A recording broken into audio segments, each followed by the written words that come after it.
Hello, everybody, and welcome to the Recruiter Podcast. This afternoon's guest, sitting here in front of me in all his glory, the cute and adorable Mr. David Johnson, and his beautiful, awesome wife, Emma, who says she's not going to say a word during the podcast, but we'll see, because she's camera shy. So she says, but we'll see. So at some point, we might get her to talk. But thank you so much for both of you coming in. It's really awesome. So, David, before I want to do some live reads. Let me ask you something. All-time favorite marketing campaign, ad campaign, company, big, small, doesn't matter. When we come back from the friends of the program, our sponsors, I'm interested in knowing what is your all-time favorite campaign and why. So Be thinking about that. All right. So first thing I want to start with is thank you for all of you that are watching us live today. I appreciate you very much. I would ask you to share this. If you're watching on our AutoMax Recruiting Facebook page, I would ask that you share this out. Leave comments, hopefully nice ones. You can be a jerk off and leave bad ones if you want, but I won't get mad at you, but be constructive in your comments. That'd be awesome. But please share it out. Hit that share button. That'd be terrific. And if you're watching on YouTube, same thing. Thumbs up, thumbs down. Leave your comments. Share it. It'd be terrific. Would really appreciate it. I want to let you know we're also available on iTunes, SoundCloud, Google Play, Stitcher, and I'm missing someone.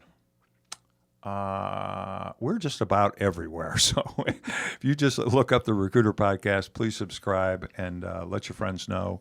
And hopefully we'll bring you some good content and have a good time while we're doing that. So we would appreciate that very much. And I need to, this stuff ain't free. So we have some friends of the program that I'd like to talk about here real quick. Number one, I'm going to start with the Rockstar Unconference events.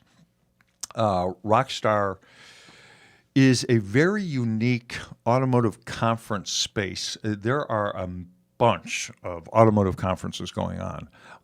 Depending on who you ask, I think most people would say there's probably too many. This one is different. As a matter of fact, was in Las Vegas last week for their conference. The speakers that I saw during that day and a half, and I'm not kidding, I've probably been to 150 automotive conferences over the last, too many years. I've been to a lot of them. And I've never seen a speaker lineup like this ever before. It was amazing. One was better than the other. It was crazy, incredible. It was really good. They're going on tour. The Rockstar Unconference, that is going on tour. The next Rockstar is in Nashville. It's a one-day affair. And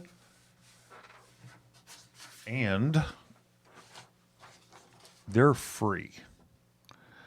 They are free. FREE, free.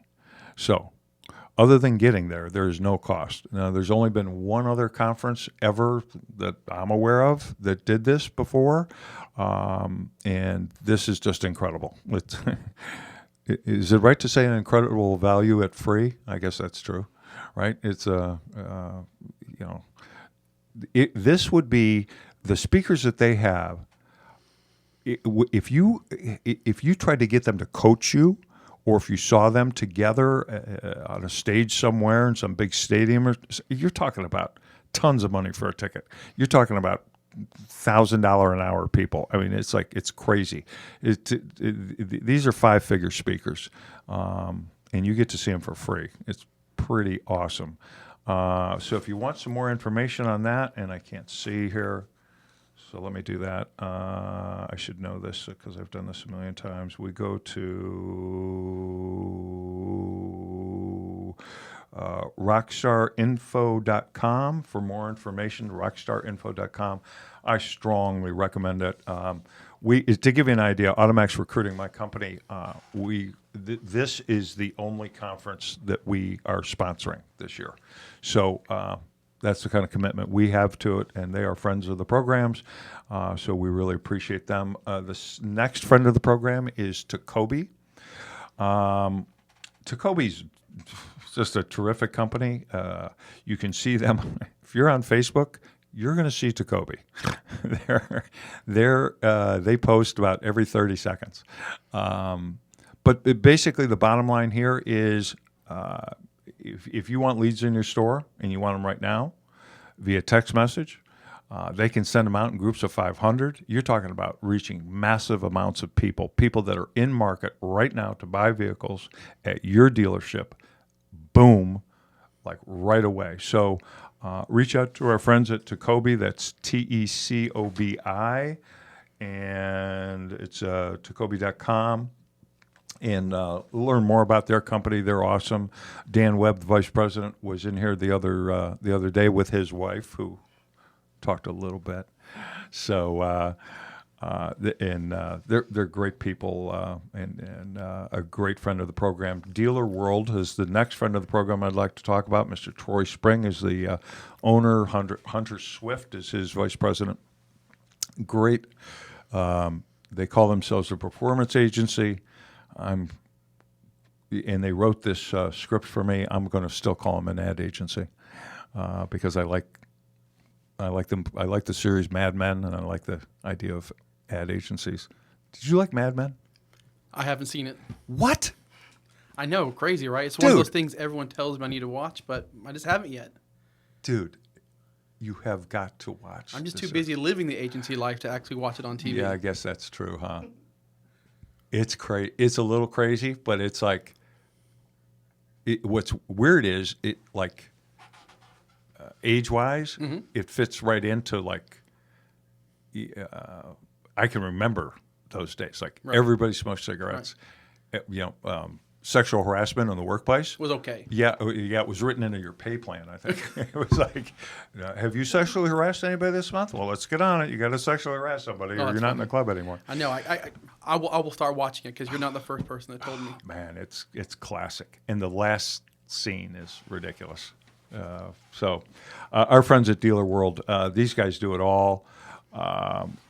They're a relationship ad agency. They really do a wonderful job for automotive dealers. They really, truly care about their clients. And, I mean, to the point of Troy Spring, I tell the story. He bought a Mercedes Sprinter van, and he goes and visits his clients in that van. And the reason, with the first 10 minutes, I'm going, oh, aren't you a fancy pants there, Troy? And really, when it came down to it, it wasn't about that at all. It was really about him being able to take time, which is so valuable to all of us, obviously. Very true. That he's able to work while he's on the way to face with a client, which, and obviously is, those relationships are absolutely invaluable. You can have the best campaigns in the world, but if you're lacking that relationship. Yeah, it's right. Yeah, they're going to find someone else that loves them more. For sure. Yeah, absolutely. So go to mydealerworld.com to learn more about Dealer World. They're a terrific company. And the last one is a platform that we use, and that's Automotive HR. It's a complete, it does everything. Career-branded websites. If you're a dealer and you've got your website and it's under your About Us page somewhere, and it'll say careers or jobs or whatever, and it's got a couple jobs listed there. Look, you're wasting real estate on your website. You might as well take it down. No one's coming to your website to look for a job. They're just not, unless you have a career branded site with search engine optimization that's going to pull people, job seekers, to your site in huge numbers. The number of things that this platform does is almost, it's beyond belief. Some of the things that blow my mind: 100 different languages. So it'll just transcribe your ad from English or what have you to whatever of over I think it's 111 actual different languages. It's got an applicant tracking system that's unbelievable, so you don't have to be putting resumes in somewhere in a file in your Outlook or what have you. One of the things that really sets it apart from anything else is they have their own developers, so they own everything. They build everything. Any of the competitors out there, and some of them have a bazillion marketing dollars to work with. Everything they do is white label. Whereas Automotive HR, their developers actually, I mean, they're in the Silicon Valley, so they got all these, computer geek nerds guys like David. No, I'm only kidding. So, He's not. Hey, Adam, it's a little warm in here. Are you guys warm? I'm a little, Yeah. maybe Probably a little warm. Yeah. Thank you, Adam. Adam from All Systems Go AV. These people are awesome. He produces the show. But at any rate, Automotive HR, they're just, their onboarding, electronic onboarding system, their whole onboarding is just, it's freakish. It's truly amazing. You guys got to check it out. If you want any more information, go to automotohr.com, or you can get in contact with AutoMax. And if you use the code, the Recruiter Podcast, you'll save a couple dollars. So that's it. So what question did I ask you? My favorite ad campaign. Yeah. Let me formally introduce you and your lovely wife to everyone. This is David Johnson and his wife, Emma, who I've met for the first time. I've talked to her online for, I don't know, 10 years or 8 years, something like that. But it's so great to see you both. And thanks so much for coming down here. I really appreciate that. No, thanks for having us. It's really, really awesome. So we're going to have a good conversation today. But so, David, so the question was favorite marketing campaign, best marketing campaign for any product, and why? Yeah, that is such a loaded question because there's so many of them, right? You got traditional, you have digital, but I would say probably my favorite is, remember the Old Spice commercials with Terry Crews, right? That's Yes. the one. I mean, you know Terry Crews, right? I mean, he's just a great pitch man. He's all over the place. He's zany. He's goofy. And, there's that one in particular that I remember with him, his muscles popping everywhere and he's playing the drums. And Yeah. So I think that's probably my all-time favorite. They had a big, strong social aspect to that too, connect with people online, building a community around that. And I think the way they were able to engage people around something that's different, I think really, and since then I've actually used Old Spice, soap for years, right? You have. You're a customer before. I am. Oh, yeah. No kidding. Yeah. So it just really connected with me, with that campaign, and I'm sure it did with a lot of people, right? Yeah. I did hear that they might bring it back with those same types of commercials again. So we shall see. Yeah. Well, that's a great answer, by the way, because it's pretty compelling. Old Spice was dead, with the exception of you, evidently. Right. But really, I mean, that brand was, it's been around for my dad used it, when I was a kid. I'm 67. Wow, yeah. So, it's like, Wow. I can remember that smell like my grandfather used it. Right. So, but nationally, the name brand has always been around because it was, at the time, it was the only fragrance, basically. But it kind of gone away. But that campaign brought it back into prominence, right? Right. Had to bring new customers, or they would not be spending the money to show those spots, right? Right. I mean, it was a great way to revitalize their brand because you said it was one of the things that were on a decline, for sure. Right. And it was so off the wall. Off the wall? Yeah. Yeah. Well, it was Yeah, that unique. works. It's different. Yeah. It got your attention. Right, for sure. Did they start that? Did they reintroduce that during a Super Bowl? Do you think? I wouldn't. I'm not sure. I'm not sure. I'm not sure. I know it was for a while. There, it was all over the place. Yeah. And then you can go online. That one commercial, like I said, where he was playing the music when he was popping his chest, and you could actually go online and actually play with it, which is weird, but and play the music right along with him, which was kind of neat. Oh, really? Right? So they had an online component, a community component. Oh, and being part of that, right? So it took it off the TV, took it online to Facebook, built that online community, and they created that following because of that. And so I've always really liked that campaign. There's other ones out there, but that's the one when you said it. Right. That's the one I thought about. Yeah. Yeah, there's been classic campaigns over the years. You know, it's obviously, you know, Apple, you know, and that was a Super Bowl ad when that weird thing, and they threw what was it, an axe or something, and it swiveled through and everything crashed. And Oh yes. yeah, I mean their marketing has been ridiculous. I walked in here today and they were. I think yesterday they got some new Apple products, and I'm sitting there and you look at those boxes. Are you an Apple guy or Android? What? Android. Android. But yeah, Android. And Yeah. it's funny, at the office, Yeah. I am the only person that has a PC. Is that right? Yes. And Everyone else is. Yeah, everyone Mac. else is Mac. Yeah. Yeah. That's interesting. Why?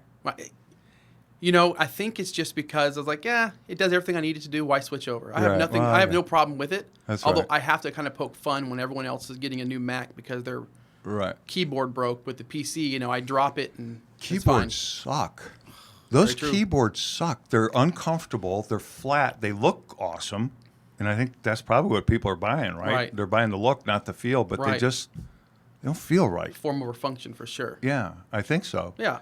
But their marketing's so good. It's like they mentioned, you know, it's like Christmas. Right. When that stuff comes in, you know, the box, the way it's all packaged, and everything. It's like, you know, it's like it really hits you. There's so many companies like that. You know, it's like. Right. I mean, you got people who identify themselves with Android or with iPhone or with Starbucks or Yeah. Dunkin' Donuts, right? Yeah, Whatever right. where they get the coffee, people identify themselves with those certain things that they Right. they frequent, and Right. it's you know, that's their identity, and it's interesting seeing that more and more for these big brands that are able to do that. That's right. Right, and that's what Right. Old Spice, you know, going Right. back to that, that's Right. what they did. Right. Well, going back to Mad Men, you know, their biggest account throughout the series, as you watch, was Lucky Strike, right? Mm-hmm. And cigarettes, and they all, I mean, literally everybody smoked. It's like, you know, 4-year-olds were smoking. That's a lie, but I mean, like everyone was smoking, and it's like, and Lucky Strike was their thing, and I don't know, it was season 2, 3, something like that. You know, there was starting to become some pushback. This was in the 60s about, you know, advertising cigarettes, and, you know, but they'd have, back in those days, man, they'd have pictures in magazines of doctors, you know, such and such cigarette. Doctors recommend it the most. It's like, what? You look at that stuff now, it's like, okay, that's weird. Right? Yeah. But that's the way they would market, and obviously it was very effective. Plus, they were selling something that was very addictive, hence the vape here. Right. Yeah, this isn't weed, guys, but it's. He just wishes it was. Yeah, right. I do wish it was. Take some of this pain out of my Podcast, body. weed, Elon Musk. There we go. That's right, man. That's right. Joe Rogan, and shout out to Joe Rogan, Elon Musk. That was amazing. That's the power of podcasting, right? So Rogan has on Elon Musk. May or may not have smoked. If you watch it, I've watched it a couple times. I watched it live when it went on, and I've watched it a couple times. I'm not quite sure he actually inhaled. Right? It was a blunt, and it just, I don't know. It didn't really look like, but he was definitely drunk. Right. Oh yeah. I mean, they were drinking bourbon like all day. But and I can't remember the exact figures, but the stock tanked the next day by, I don't know, man. It was like 10, 12 points. I mean, it was a bunch. Yes, it was. A bunch. I mean, like $1 billion in one day, and which has come back, of course. But actually, now I just read something the other day that, or yesterday, in fact, that Tesla stock is the cheapest it's been. I think it's around $200 a share, which I think is the cheapest it's been since the IPO days. Right. Yeah. Probably a good time to buy. Have you ever driven a Tesla? I have. Have you? I have. Driven one or ridden one? No, I've driven one. Oh man, Yes. I haven't. Is it awesome? It is. I mean, just because it was actually a client in Seattle, and he picked me up at the airport. And Yeah. I was joking, and I said, "Can I drive?" And he said, "Sure." Get out. You let me drive. Yeah. No, it's just the you know, you wouldn't think, because I remember back when, you know, when I was selling cars, and you have like the Escape Hybrid. For example, right. you get that and it's sluggish in Right. my mind. Anyway, so you sit in like a Right. Tesla and it puts you back in the seat. Right. Right. The power that they have now is just Right. 0 to 60 in 2 seconds Yeah. or 2.5 seconds or whatever it is. I don't know. It's fast. Yeah, it's crazy Yeah, fast. for sure. This was a newer model, I'm assuming, It was because the new ones are crazy Yeah, fast. it was 2 years ago. Those cars, I guess, and this is a little scary, they automatically update. Like, you know, you wake up in the morning and your car does different stuff than it could do the day before. Right. Yeah. I download stuff over the air. Right. Yeah. Which, Better gas mileage. You hear about that happening. Where there's issues with like if they have an issue with like airbag deployment or something, then they can just do a fix. right. That's pretty weird. I don't know where I'm at on that because it's like, well, okay. Well, how long did you guys take a look at this update before you went ahead and pushed the button and Right? It's changed like- my car? It's Right. It's like other software you see. You get an update and it just breaks. yeah. Right? Right, exactly. Right. That's a little scary. It is. That's It a little is. scary. When Musk, to give him the devil his due, as you will, obviously the guy's a genius. Absolutely. And I can't imagine that this car at some point is not going to take off. Now, I think had he gone with a traditional retail brick and mortar, have dealerships, although there are a couple, I guess, but, an actual retail franchise system like everybody else, I don't think he'd be having the trouble he's having financially with that company. I just got to think they'd be selling more cars. Yeah. I don't see. I do know. Like I just was at a 20 group. I spoke with a 20 group in Newport, and the conversation of electric cars came up because I Right. mean everyone's having them. You have Right. the Audi, the e-tron. You also have Porsche came out with a nice one that's going to compete directly with Tesla for sure. What the Taycan. Is right? that what it's called? Yeah. And so it's just good. And they're saying that, the electric cars have less, they break down less. Right. Right. So there'll be less Right. service involved with that. Right. But then there's talks of maybe having those over the air downloads being able to be like they're doing, I think, in England, I think it was, where they're actually, the dealerships actually getting part of the fee for those over the air downloads. So it's just going to be interesting to see how that works. Right. Well, and this leads to, autonomous cars are great. I just, on LinkedIn today, I read that USPS is going to, and I forget the area, but they're going to, a lot of trucks in this particular area. Let me look that up because that's kind of interesting. They're going to autonomous drivers, autonomous trucks. Right. Yeah. No driver. FedEx just released those. You seen those robots? Have you seen those? No. Right. So they have these robots, they're autonomous as well, and they'll go upstairs and they'll go right to your door, and then it's like a big box. It's a Yeah. big box, and then I don't know if it rings your bell or how that works, but you come to the door, it opens up, you put a code in it, it opens up, and it gives you your package. Really? Yeah. So FedEx is apparently testing them right now in some All right. some So places. let's see here. So this says, where is it here? Self-driving USPS trucks will be hurtling down the highway between Phoenix and Dallas this week. Interesting. So Phoenix to Dallas. Okay. The Postal Service teamed up with a startup, Too Simple. That's an interesting name. For a 2-week trial that will see autonomous trucks delivering mail. Okay. USPS, which has posted losses every year for more than a decade, yeah, no kidding, says it's looking to improve delivery efficiency. And while robots look set to replace 800 million jobs by 2030, let me repeat that. And while robots look set to replace 800 million jobs by 2030, some industry analysts remain confident America's 1.8 million truckers aren't at risk, claiming the technology and legalities are still too far off. Well, I don't know about that, because the thing about robots is, and artificial intelligence, I'd love to hear your take on this. So, artificial intelligence, robots. So what you're talking about is very smart things Right. that can develop. The longer they're around, the faster their machine learning becomes, and pretty soon it's the Terminator. It's Skynet, right? Yeah, Skynet. But I mean, so what they know today is going to be totally different than what they know the machines that is tomorrow, and it's a quicker learning cycle. Right. I mean, it's just exciting. constant. It's exciting and scary, right? Right. I was reading this article at one point. I don't know, it was 6 months ago, and I forget whose robot it was.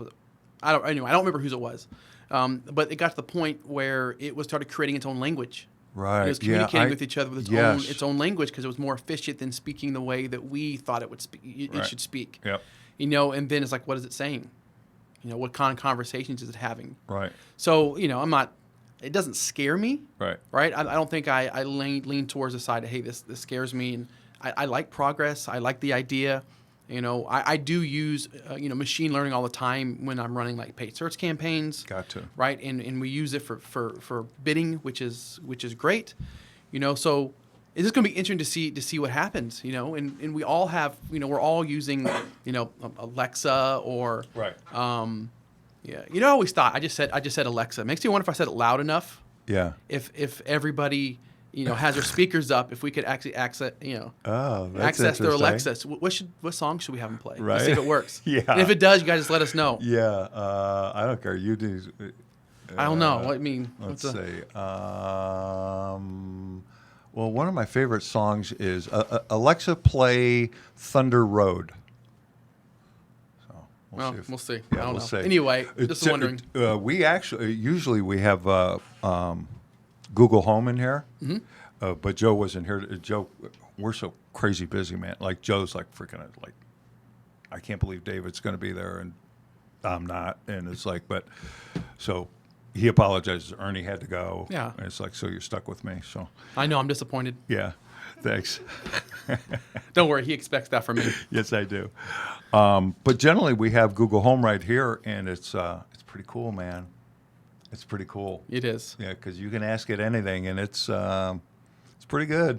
Pretty sharp. Yeah, you can tell it turn off lights or turn on certain things Yep. in the house, play music. I can tell it to turn on the water sprinklers. Yeah. There's so many cool things that you can have it do. Set the temperature in the house. Yeah. and It's nice. I'm gonna need that at home because I'm probably not gonna get married again. So I need something to be able to do everything for me because I don't want to do anything for myself Right. anymore. You don't have to get up, right? Right, So, exactly right. Yeah, and Joanna will only take so much. It's like, no, Craig. Yeah. Actually, So, no, I'm not your wife. Joanna, this is a shout out to you. She has. I'm a flower nut. And luckily, she's a flower nut. So I was in Las Vegas last week. I come home and like there's flowers planted everywhere. So and every day I could almost bet that when I get home tonight, she's planted something else. More flowers. Because I came home from yesterday's podcast and. It was like, what? And it was like a rose bush and some more flowers. And it's like, Yeah. So I'm off this week. It's the first time I've taken time off. what? In 2 years or so. And so, I mean, we've been, it's just crazy. I mean, I don't know. We've been together 20 years now, so I don't know if it's an old couple thing. I don't know. But we've been buying flowers and planting them like crazy, and we have rose bushes and, I mean, everything. We have, It's stuff the garden state now, Yes. man. You got to. It's not like Colorado. I mean, nothing Right. grew, Right. right? Except for just, wrong kind of weed. I can't believe it blew my mind. It was like, no, this has got to be a joke or something. He's kidding around. That you guys, because you guys really, you liked living in Colorado, right? Oh, yeah. I mean, Colorado's you really beautiful. loved it. Who doesn't? Right. So, and you were in Colorado Springs, right? Correct. So, the weather's a little goofy, but Yeah. It because- snowed yesterday. Yeah. Yeah. Well, gosh, where's Tacobi's at? They're in Castle Rock. Castle Rock. Yeah, it's How like 15, 20 minutes north of Colorado Springs. Oh, is that okay? So, all right. So that's that area then. Oh, yeah. Very well. Yeah, we did recruiting for them, and what really blew their mind. And again, so I'm mentioning two sponsors in one in one conversation here, but with Automotive HR, they couldn't believe they needed some, telesellers, people on the phones. They call them ninjas, and we sent a trainer out there, and we'd never done anything quite like that. But it was like, recruiting's recruiting. Right. And you know enough about our company to, and how we do stuff. And so they were blown away. We got them a ton of people. But they couldn't, and all these people were from Castle Rock, and they couldn't believe it. They thought, they'd have to hire people from an hour away. Or, Right. Denver, which is just north, or Colorado Springs. Right. But it was all mostly because of Automotive HR and then just, the intense labor that we put into it. They were just blown away that those people actually existed in that town, because that's not a very big town, is it? Or No, not right, at all. right. It's growing. Yeah. Because how expensive properties are getting. So Right. expensive in Denver, and people are even driving down and living in Colorado Springs, the northern part, which when we put our house up for sale, it sold 2 weeks. Yeah, that's right. Right. Yeah. You sold quick. your house in 2 weeks. 2 weeks. And you let him. You don't have to answer. You can just go like this or like this. You let him buy that house in Jersey where you guys are living now without ever seeing it, right? Am I remembering that story right? She's Yes. yeah, she's amazing wife. Yes. Like, it's like wow. Well, she can't say I have good taste. I married her. Yeah, there you go. There you go. Your home looks beautiful, by the way. Oh, thank Or you. The pictures I've seen of it and Yeah, so forth. yeah. So it looks awesome. That's a nice. You picked a great area too, right? Yeah, it's nice. We're Yeah. we're right on the lake, Yeah. right? So we have a dock out back. Oh, that's nice. Boats coming soon, right? Awesome. You know, kids love going out there just fishing all the time. We have ducks constantly coming to the house. Yeah. You know, Yeah. I refer to her as the lunch lady because she's always Yeah. feeding them. And we get something in the mail that says, make sure you don't feed any of the waterfowl. She's like, Right. this Yeah, is my right. property. Right. Yeah. These are now my ducks. Yeah, she has named them. Oh, no way. Yeah, Oh, I mean that's the first taking ownership oh of yeah, a duck. yeah. The first couple is Walter and Olivia. I don't know where the names come from, but you know, she makes sure they have food, and Walter's taking ownership. Other ducks come up, he chases them off. You know, and he's like, "No, this is my lunch lady." Yeah, Right, that's so, pretty good, man. yeah. That's pretty good. Quite a culture shock, New Jersey from Colorado to New Jersey, Oh right? man, yes, Yeah. yeah. You know, I think what's nice about it is everyone where we were at in Colorado Springs looked like me, right? Right. And so it's nice being here because you see all the other cultures, right? That we didn't get to see that in Colorado Springs at all, That's a fact. right? And my son, as you would know, Right. he's mixed, Right. And so, like I said, everyone looks like us, Right. And so, I mean, he's always felt like he's been comfortable with it, but sometimes he would question things. Sure. But here, there's more of a mix of people, right? Right. You have all these different cultures. We Right. we can go to different restaurants or different areas of the state, and you're like, you can see different languages just outside and about that I think is really, really good for the kids, right? Yeah. They get to Yep. see that. They Yep. get to see more of, what makes everybody else tick. They become more accepting and understanding. Right. Whereas you get a place like in Colorado, you didn't really have that. Not that they weren't unaccepting, understanding. Right, Everything was right, great. right, right. Never had any issues. Not like Yeah. the South where, Right. Right. that's a whole different story. But Right. but it's been great for the kids, I think. Yeah. Because I mean that move just flipped me out, but it's it really did. It was like what? Yeah. And Jody is that David's like? Did you see this about David? I said, yeah. Whatever. Yeah, Jersey, that's man. Yeah, that's a story too. Yeah, but do you guys like you like it and got a nice home, made friends, right? Yeah, I mean, right now, I think it's easier for me Yeah, because right. I go to work. Right, I go yeah. to the Yeah, office. yeah, yeah. And I have a bunch of amazing coworkers. Yeah.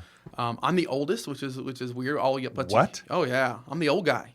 No way. I'll be 40. All right, so I'm the old guy there. So we have, Seriously. which is great in the digital marketing space because we have a lot of millennials, right? right. And they work so hard. You hear people all the time disparage against millennials. yeah. Anyone's listening, I have not had that experience. Yeah, My that's coworkers a- are amazing. Yeah, I agree. Yeah. It's much to do about nothing.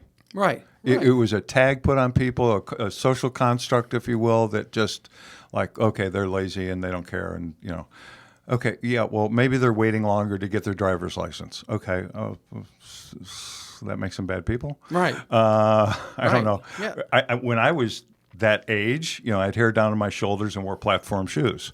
Right. Now I'd look like a circus clown. Right. Right, yeah. It's just a social construct that people have put together that Right. that we've identified as some sort of weird group. And but hey, 65% of the people that are applying for jobs at car dealerships are millennial. Well, there you go. Right. And 60% of people coming in to look at cars are millennials. So, and millennials covers a pretty big age It gap does. too. It So does. it probably ought to be broken up. I a even little bit. missed being a millennial by depending on what you look at, a couple year years. or two. Yeah. Right. Yeah. Because my son Joe, who's 38, millennial. Right, He's yeah. not. Yeah, I'm not. Yeah. No. Gen X. Right. Yeah. So, how many kids we got at home now? We got a whole new group. Do we I'll drop off? answer that. So Emma asked me. She goes, "So if he asks you how many kids you have, Right. what are you going to answer?" Right. So I'll say this. Oh, so you guys knew I was going to ask this yes, question? yes. So we've adopted 3 kids. Right. Okay. Right. And depending on what day you ask, I might say 5 kids Right. that we have because That's there's so many fine. of them that there's some that still call us, think of us as their parents, and we have conversations with, and we loan them money, so they're kids, and then we accept their kids as our grandkids, right? So Right. I have to accept them as my kids, right? Right. I mean, sometimes it's just you think, why couldn't I just start with grandkids? Yeah. So I mean, Work your way back. right? So yeah, so my oldest son, the one we adopted, has a little girl. I mean, I've been a grandfather since I was 34, right? So it's just I remember awesome. that happening. Yeah, she's amazing, right? So it's just been, but over the years, we were foster parents. Maybe Yeah, you know that we had 74 kids. Yeah, I didn't At know one the point, number. I knew it was yeah, a lot. It was a lot. It was a lot. Wow. Every kid brightened my day. Some on the way in, some on the way out. Yeah.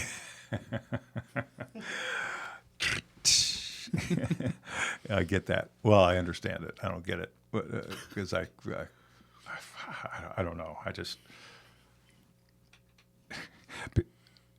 folks like you that do something like that. Just there's I don't know, a higher calling. God just put something on your hearts and in your who you are that just is different than other people. Yeah. It sounds goofy, but people that rescue dogs and so forth, and animals, it's like kinda the same thing, to kind of on a much higher level. But it's like, wow, I don't know. I don't think I could. Well, if you don't think you could do it, that means you just don't have the willingness or something. It's just not in you to do. It's a special kind of DNA or something that enables you to do that, I guess, right? It's just something. What's interesting is like in the beginning, there was definitely Emma that pushed towards that, because she just has such a loving heart, always has, right? She has so much love to give. I mean, she's put up with me for 20 years, right? That's challenging. Yeah, it is. It is. Right. Right, for sure. But it started, with her in the beginning, of course, because it was her heart that pushed towards that. And we did it for 7 years, 7 years. The fostering. Yeah. And we were very young. I mean, we were 22, 23 years old at the time. Jeez, that's on top of that. Yeah. So our I oldest, never thought of that. Yeah. That's true, too. Yeah. Man, kids raising kids. Right. Like fostering kids. For Kids sure. fostering kids. And that's the time I went to the auto industry, right? Selling cars. Yeah. Right? Because as you know, I got into the auto industry through AutoMax. Through AutoMax. Right? Do you know them? Right? Yes. Through AutoMax, right? Right. That's a whole other story. But and we can get into it if you want to, actually. Sure. But and so I was working in the auto industry, and as a salesperson, so we know how many hours that we can put in, Yeah. and then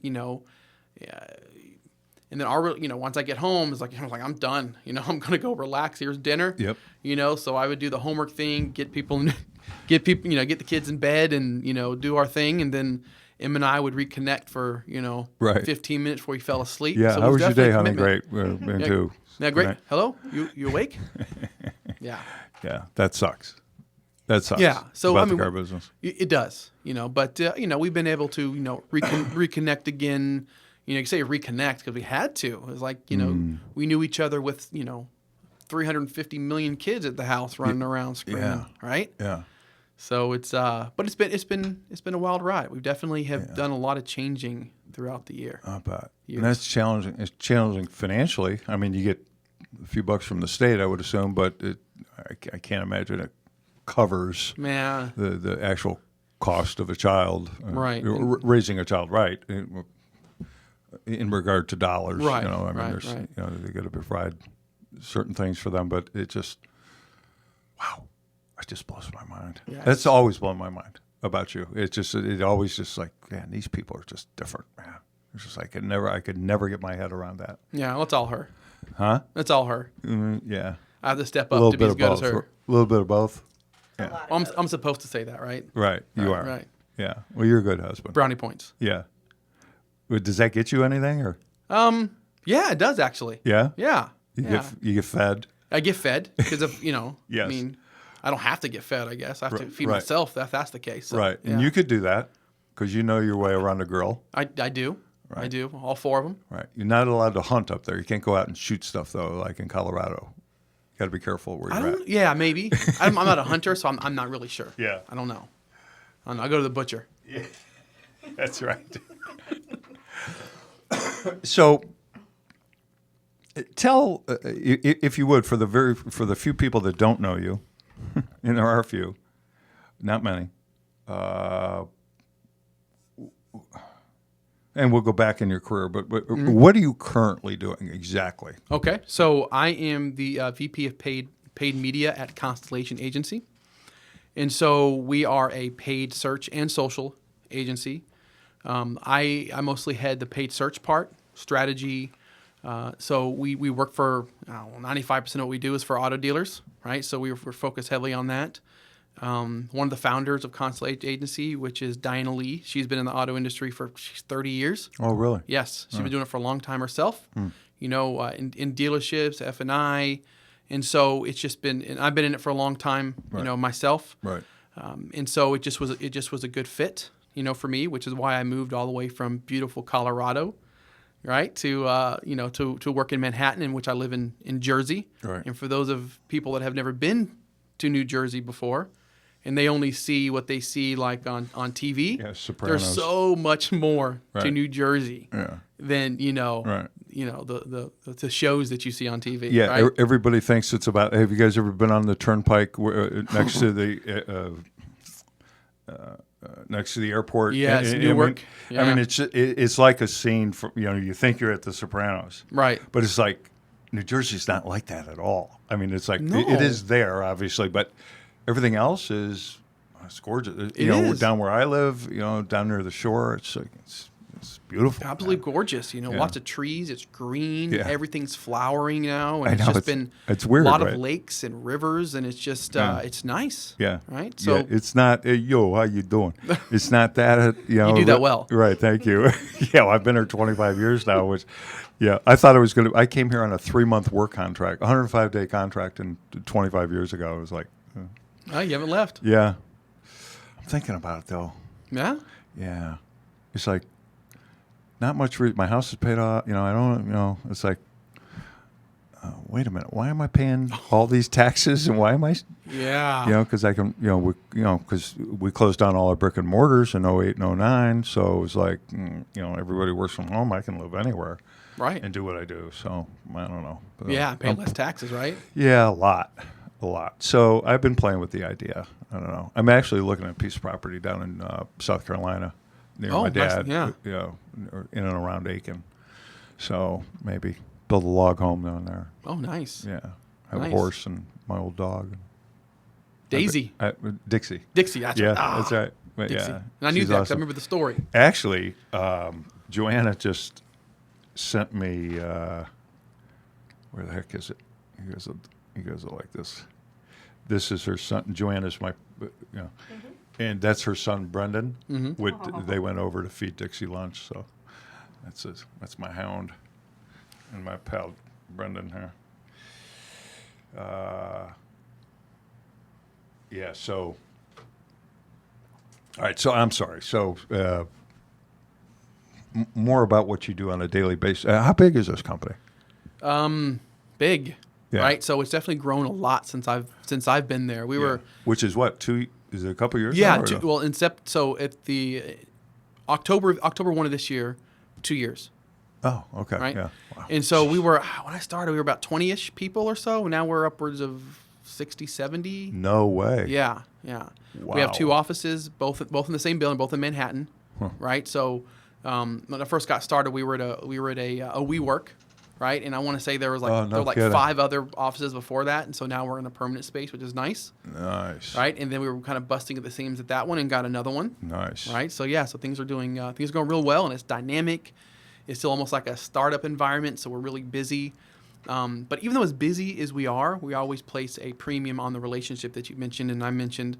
Actually having face-to-face, having Right. conversations, having weekly calls, going over metrics and numbers. And one of the reasons that I spoke at the 20 group here recently in Newport was, discuss digital fluency and the importance of understanding digital, right? And, not saying that you have to know it enough to go in and actually perform the campaigns, but enough so that you can understand the numbers that are talking to you, so you can actually have conversations. So I spend a lot of time with my own clients just teaching them, training them so they can have conversations with me. So they're going in and looking at analytics without me even there and going and then saying, hey, Dave, I've noticed this. And then they call me up and say, this is what I noticed. And I'm like, well done, right?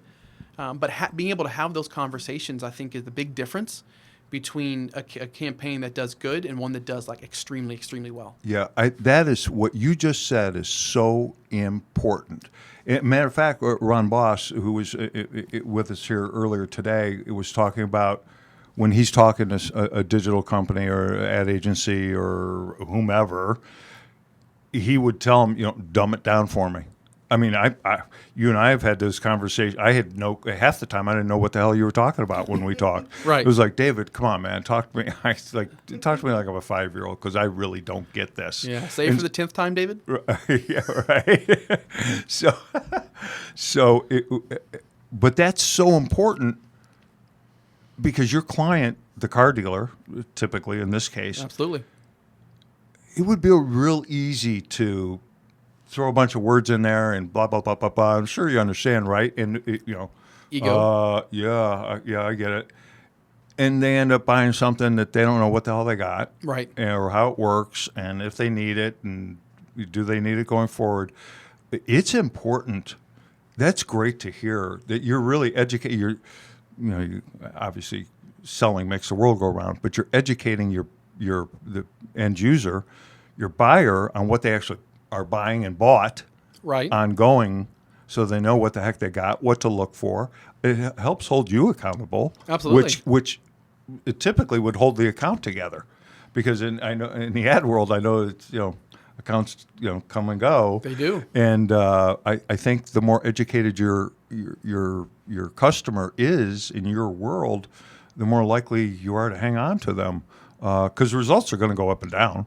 Oh, right. They're sure. going to be dictated by economy, what our president tweets, or whatever. Right. It's like Who's smoking weed on a podcast? Right. Yeah. Right. Things are going to affect it, and Right. you have no control over. So that relationship and the education that you give your customer, I think, helps probably keep that together. I think longer. Right. It would Yeah. only make sense. Oh, for sure. I'll give a shout out to Eric Stamps if he happens to be listening.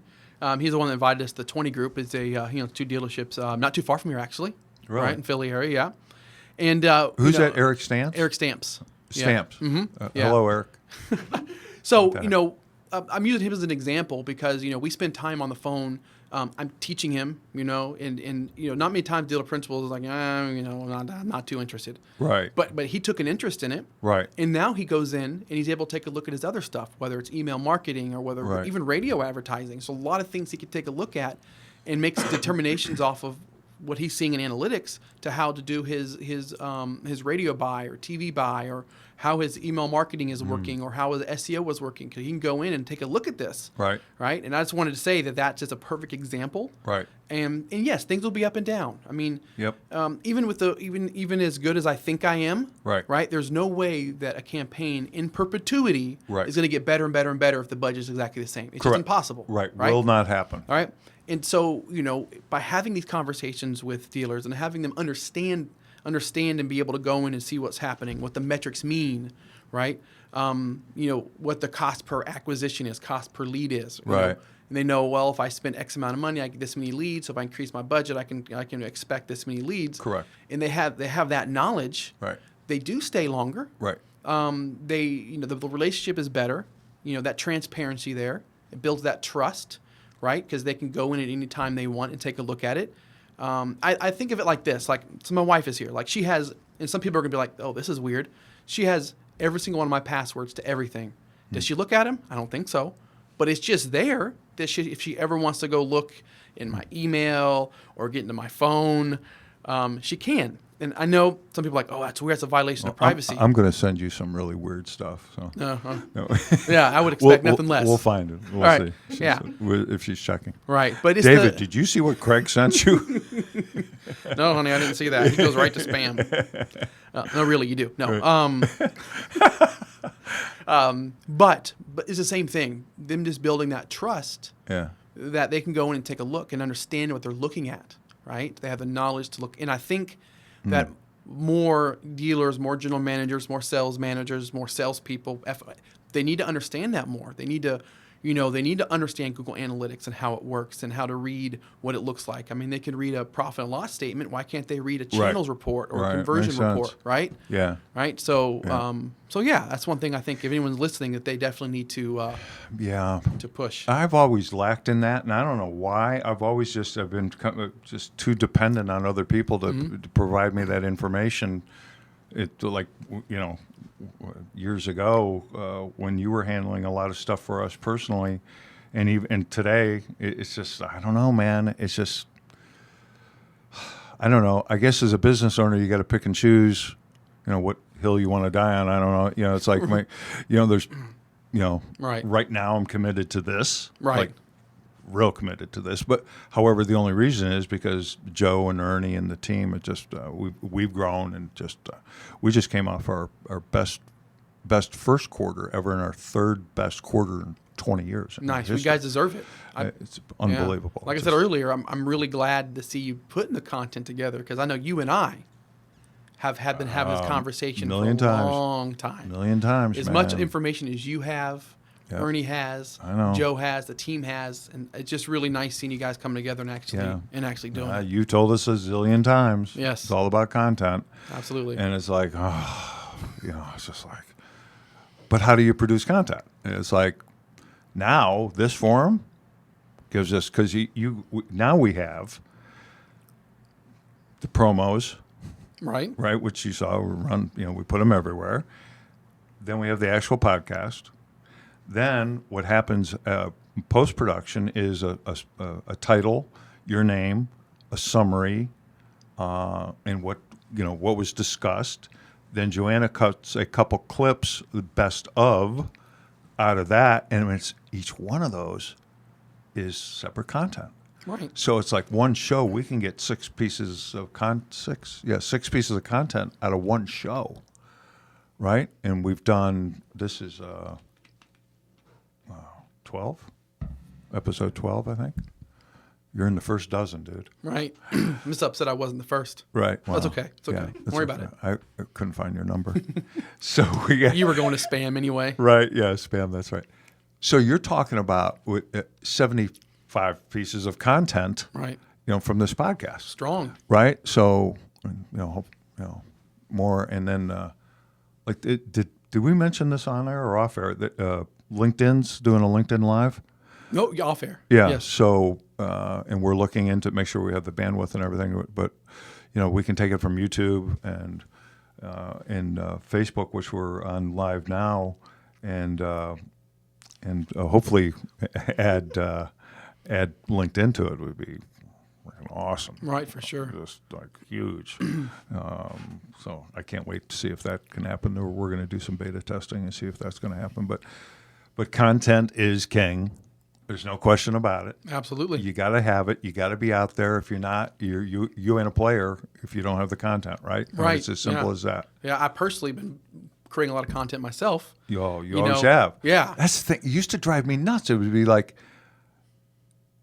let's see, I can tell the world this. Yeah, this is the internet. I can say anything almost. So be careful with the internet. They'll believe it. Dave would say, Craig, we need content. Write something. Yeah, okay, I'll get around to it. Yeah, all right. And then I see something posted on our website, and it's like, by Craig Lockard. And it's like, I don't remember writing this. Who wrote this? Oh, David. And it's like, this is way, people are going to know this because this is like, whoever wrote this is way smarter than me. You can tell there's no way that Craig Lockard wrote this. No. Smarter in a different way. Yeah, right? Well, maybe. I don't know. But that always tickled me. So how long ago was that? You answered an ad. It had to be a newspaper ad at the time, I would assume. It was. Yeah. No. Yes. No. Monster Jobs. No way. Yes. Is that right? It must have been when we first started using those. I could tell you the story. What's interesting, I was working for National Linen. Pensacola, Florida, and they sold to Alsco, American Linen Service Company, the plant that I was working for. And, it just I've always loved sales, right? I always was number one on the sales board, had my own route. And because you got a percentage of the route, so you were incentivized to make your route as big as possible, right? And, it's a dirty, stinky job. All right, it's worse than garbage man. I mean, I used to joke around and tell can't people imagine. that the ants weren't a problem. I mean, the maggots weren't a problem. The ants were the problem because they bit you. So, I mean, because you're picking up soiled linen from like restaurants that were sitting out in the Florida sun, right? You know, you have napkins. Anyway. Dude. Yes. So that's what I was doing. Yeah. And I didn't know this. yeah, and so they sold to American Linen Service Company, and one of my bosses actually still worked for National Linen, but worked for him in Georgia. Okay. And so they were looking for a salesperson, and they said, we can't poach you. But if you're not working there for a month, then you can come work for us as no a way. salesperson. So I'd be a salesperson. And so Emma and I were foster parents at the time. We had kids that we've actually adopted today Right. were with us. And so, They were babies. yeah, so I quit and then was just hanging out for a month. And then we talked about it, I was like, no, we're gonna be able to adopt these kids. We can't leave. And so we even packed up. We were packed. Oh. And so we decided that we weren't going to do it. And so what I did is like, well, I just know route sales, right? So Right. I went to this place that was delivering dairy of all the eggs and bacon and, milk. And so I went there and I sat down. I had my interview, and they, like, yeah, we'll hire you. Start tomorrow. And I got home and I realized I don't want to do that anymore. And we had a really bad experience, probably, I don't know, a month prior buying a car. Yeah. Like the salesperson would not talk to my wife. I told them this was for her. This was her car. And he would always talk to me, and it would frustrate me. So I was like, okay, let's leave. And we go to the next one and the next one until we finally found someone. And I was like, you can make good money in car sales. And so I saw this ad, training. And so we went there. I did it, and I'm not sure if you're still doing that, but there was a tuition, and it was literally the last 400 whatever it was that we had. We had no more left. We had no more money, and so we paid for it. Emma believed in me. We're gonna stay here. Let's make a go at this, right?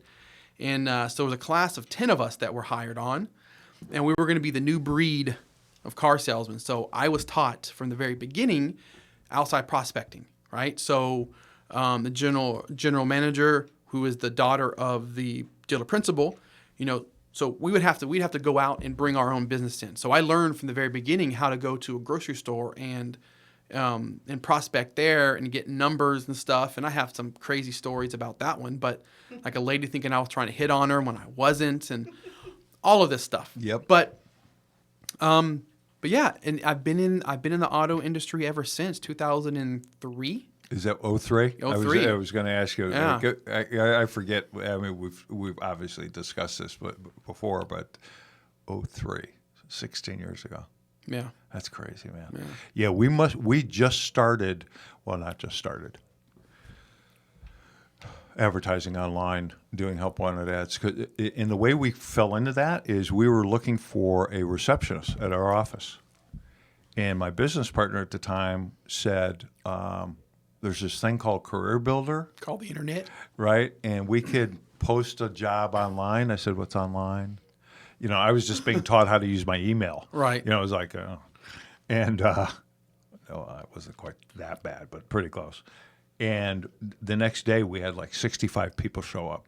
Like they were down the hallway in this office building we were at. It was insane. And we both looked at each other and it was like, and Ernie, and it was like, oh, wait a minute. Yeah, this is how we get more people in car dealerships. This is how people actually answer these ads. They see it somehow on the interweb. It was like, oh wow, that's cool. So, and we used to do camera. I mean, when we first started, literally, dude, I would take a legal pad and a pen or a pencil. Typically it was pencil because I'd make mistakes. I'd draw stick figures on the legal pad and write out the script of what I wanted the ad to say, fax it to a newspaper to do their camera-ready art, Right. And it was display ads in the newspaper, man. And we're talking like late 90s, early 2000s we were doing that. And satisfying dealers, because that's the way people are doing it. And then when Career Builder and Monster started out, and they really screwed up. Career Builder and Monster, you really screwed up. I was helping you during that transition. I remember that really well. I was Yeah. living through that pain That's right, with you. man. Right. That's right. We all were. That's right. Yes. That's right. And Indeed started taking over. Right, yeah. But Career Builder Monster really screwed up. I mean, Right. it was like, we spent, over $1 million with them, and it's like they just screwed up. They just kept selling us garbage. It was Right. junk. And then Indeed came along and beat the crap out of both of them, and still to this day, although now Indeed's doing it, they're going in the same direction, Oh, man. no. They really are. They're getting a little goofy. You know who's our best provider right now? ZipRecruiter. Oh yeah. Like 2 Yeah. to 1. It's It's like really amazing. Really amazing. They really have it together. Well, what's happening now is, if you're not on Google Jobs now, you don't exist. Oh, That yeah, that ad's makes not sense. getting seen. And the coding is so weird that some of these job boards, like Indeed can do it, ZipRecruiter can do it, but like if dealers are trying to do it some other way, unless they have someone that can write code, hashtag write code or whatever it was, that'll get me in trouble. Hopefully, no, I don't want to get in trouble. But what was that for coal miners? That thing, the hashtag learn code or go write code or something, and everybody went crazy. Oh yeah. Yeah, I'm not sure. I what was vaguely that? remember what you're talking about. But I digress. So at any rate, that code is, from what I understand, very, it's hard. And if you have somebody that writes code at your dealership, good for you. That'd be kind of weird. But the companies we use in that platform, Automotive HR, does it for you. So it's Oh, nice. But if you're not on Google Jobs, you do not exist. And that blows my mind. If Google wanted to, and this is anything, they could do anything. If Google wanted to, they literally could put all of them out of business. Yeah, that's where everyone gets scared. Google just announced they're going into the tourism business, right? And everybody gets scared because Sure. of that, right? Yeah. I forget was I reading that. Maybe I was the Hustle newsletter, I think is what it was. And shout out to them. I guess I don't know if that does help them out. But anyway, so I just was reading that how Google is getting into the tourism because it's something like a $830 billion industry or some crazy number. And of course, that scares everyone else because Sure. whenever Google gets in, it's like, what are we going to do now? Right. Well, they could own. I mean, there's only a couple real monopolies. They're one of them. And if they wanted to, they could own any space they wanted to. They could own the car business. They could own the recruiting business for sure. It's like Brian Benstock, who I'm trying to get. Brian, come on the show. Come on, Brian. I wrote you the other day. So, but I watched a video of him. I don't even know who he was talking to, but he said, look at Jeff Bezos, Amazon. Mm-hmm. He doesn't want to own your dealership. He wants to own your industry. He wants to own the automotive industry. And if Amazon wanted to, I don't think it would take very long. It's just, okay, here. I own the automotive industry now. You don't, so go away, and I'll give you a few bucks, but I own it. But he could do that. Google could do that. It's pretty amazing, really. Yeah, for when you sure. think about I mean, it. yeah, they already have the platform in place, right? It's there. Yes, you bet. Yeah, push a button, buy a car. Right, yeah, done. And I mean, of course, you have so many dealerships that are trying to do that now, right? Trying to, push a button, buy the car online. Yeah, and I don't think that's a bad thing. You know what it's kind of like? Can you imagine what it must have been like during the Industrial Revolution? Like everybody must have been freaked out. Oh, for sure. Like there's an assembly line. I'm out of a job. What do you mean they're gonna? There's no more horseless carriages horseless carriages. There's no more carriages. Yeah. Horse-drawn carriages. No, there's something called auto. I mean, people must have been freaking out. But then, as it all turned out, it created more jobs. Right. So I'm hoping, it's like we were talking about AI and stuff, it does freak me out a little bit. They got robots now that you can't push over. As long as you could push them over, I was okay. It was like, okay, it's a robot, It's like, so if it comes near me, I just push it over, it falls, and it's Yeah. okay. I don't know if who's making those things. I forget the name of the company. You've seen that one that's on 4 legs. Yeah. And everyone thinks it's creepy. Right. Well, It is creepy. Em and I are just watching Black Mirror on Netflix. Yeah, Right. And there's an man. episode. Oh. There's an episode in there that has this little dog-looking thing that looks just like that thing, and I thought that's perfect because people are already kind of scared, think that thing's creepy. Right. And now you have this dog that's going after hunting humans down and killing them. Oh, is that right? Yes. And it's a robot. Yes, it's a robot. And you can't mess with it. You can't. There's. Oh no, they're pretty tough. Yeah, it won't fall over. You can't deal with it at all. Oh no, yeah. Yeah. I don't think we're that far away, man. I really don't. I don't think we're that far away. Yeah, I mean those robots now. I mean they're walking and they're talking and they're Yeah. they're doing a lot of things. They already have these personal assistants that we use all the time that we just are talking about that Yep. does these things for us. And Yep. then why don't you tell the robot, hey, Yeah. go get me a beer. Right. Exactly. Well, Rogan talks about this on his podcast, or I watched one of his podcasts, and he was talking about it, and he said the next step, in his opinion, or it might have been a guest he had on or whatever, but the conversation got around to, a cyborg type thing. That's the next thing that our arms, legs, or whatever. Oh yeah, it's kind of already Kind of there. mix 'em. Yeah. Yeah, that's scary. That scares me a little bit. Yeah? Yeah, all that stuff freaks me out a little bit. Just because it's like they get so smart so fast. At some point, they're going to say, "Screw those humans, man. They're stupid." We could have all this stuff. Oh, yeah, It's for like, sure. why should I do what they say?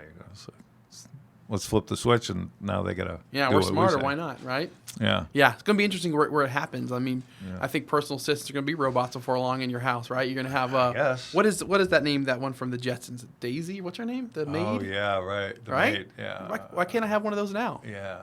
My wife would Probably love good. that, right? Right. That'd be awesome. Yeah. When's God put a stop to this? I don't know. Why, He allows. He's given us the given us the leeway, the free will, and the intelligence to be able to do this stuff. Right. There's some point he come in and say, "Oh, whoa, whoa, whoa, whoa, whoa. You guys are screwing this up." Like, Well, we ain't going that way. There was some times that he did come in and say you screwed that up, right? Yeah, right. Right? Yeah, It's all in the Bible. Lots of times. Right, for sure. So who knows? Yeah, that's interesting to see how that's gonna progress, in the future. Right. So, how does that happen? When does he say enough is enough? And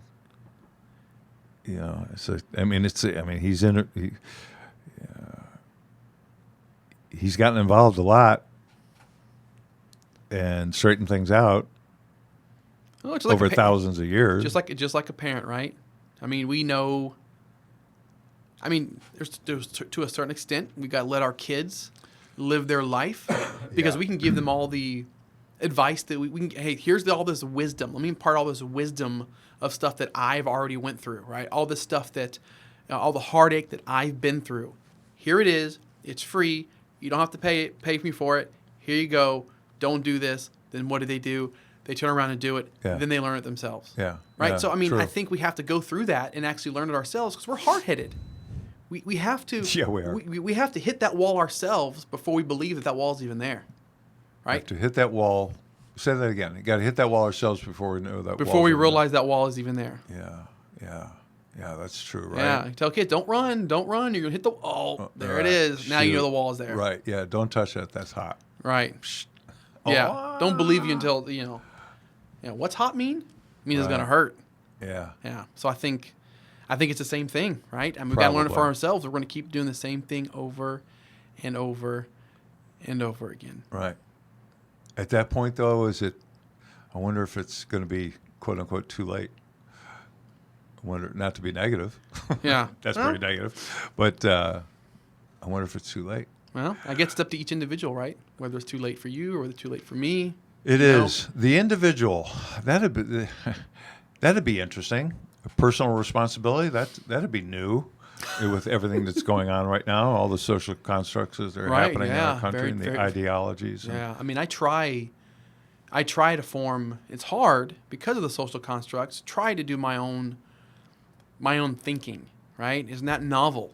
Do your own Yeah. thinking. Right? And so that bus trip that I have in the morning, that sometimes 2.5 hour commute I have in the morning. That's crazy. Right? Commitment, right? But that 2.5 hours has been so good for me, Yeah. Craig. It's been great for me. Yeah. I reflect Right. on some things that that happened the day before. I reflect on how I'm treating my wife, how I'm treating my kids, specific, clients. I do a lot of writing, do a lot of blogging right there on the bus. Yeah. Well, yeah, I know you work.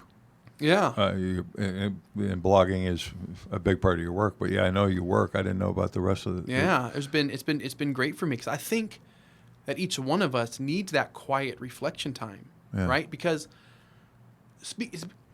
it's really, really easy to be part of the herd mentality, right? Yes, right. it Just to is. do what everyone else is doing because, hell, everyone else is doing it. Yep. Right. Yep. And so spending that time, it's really easy, especially as a parent, to be reactive to your children, especially when they're back talking. It's like, how do they back talk us? I mean, come on, we're feeding them.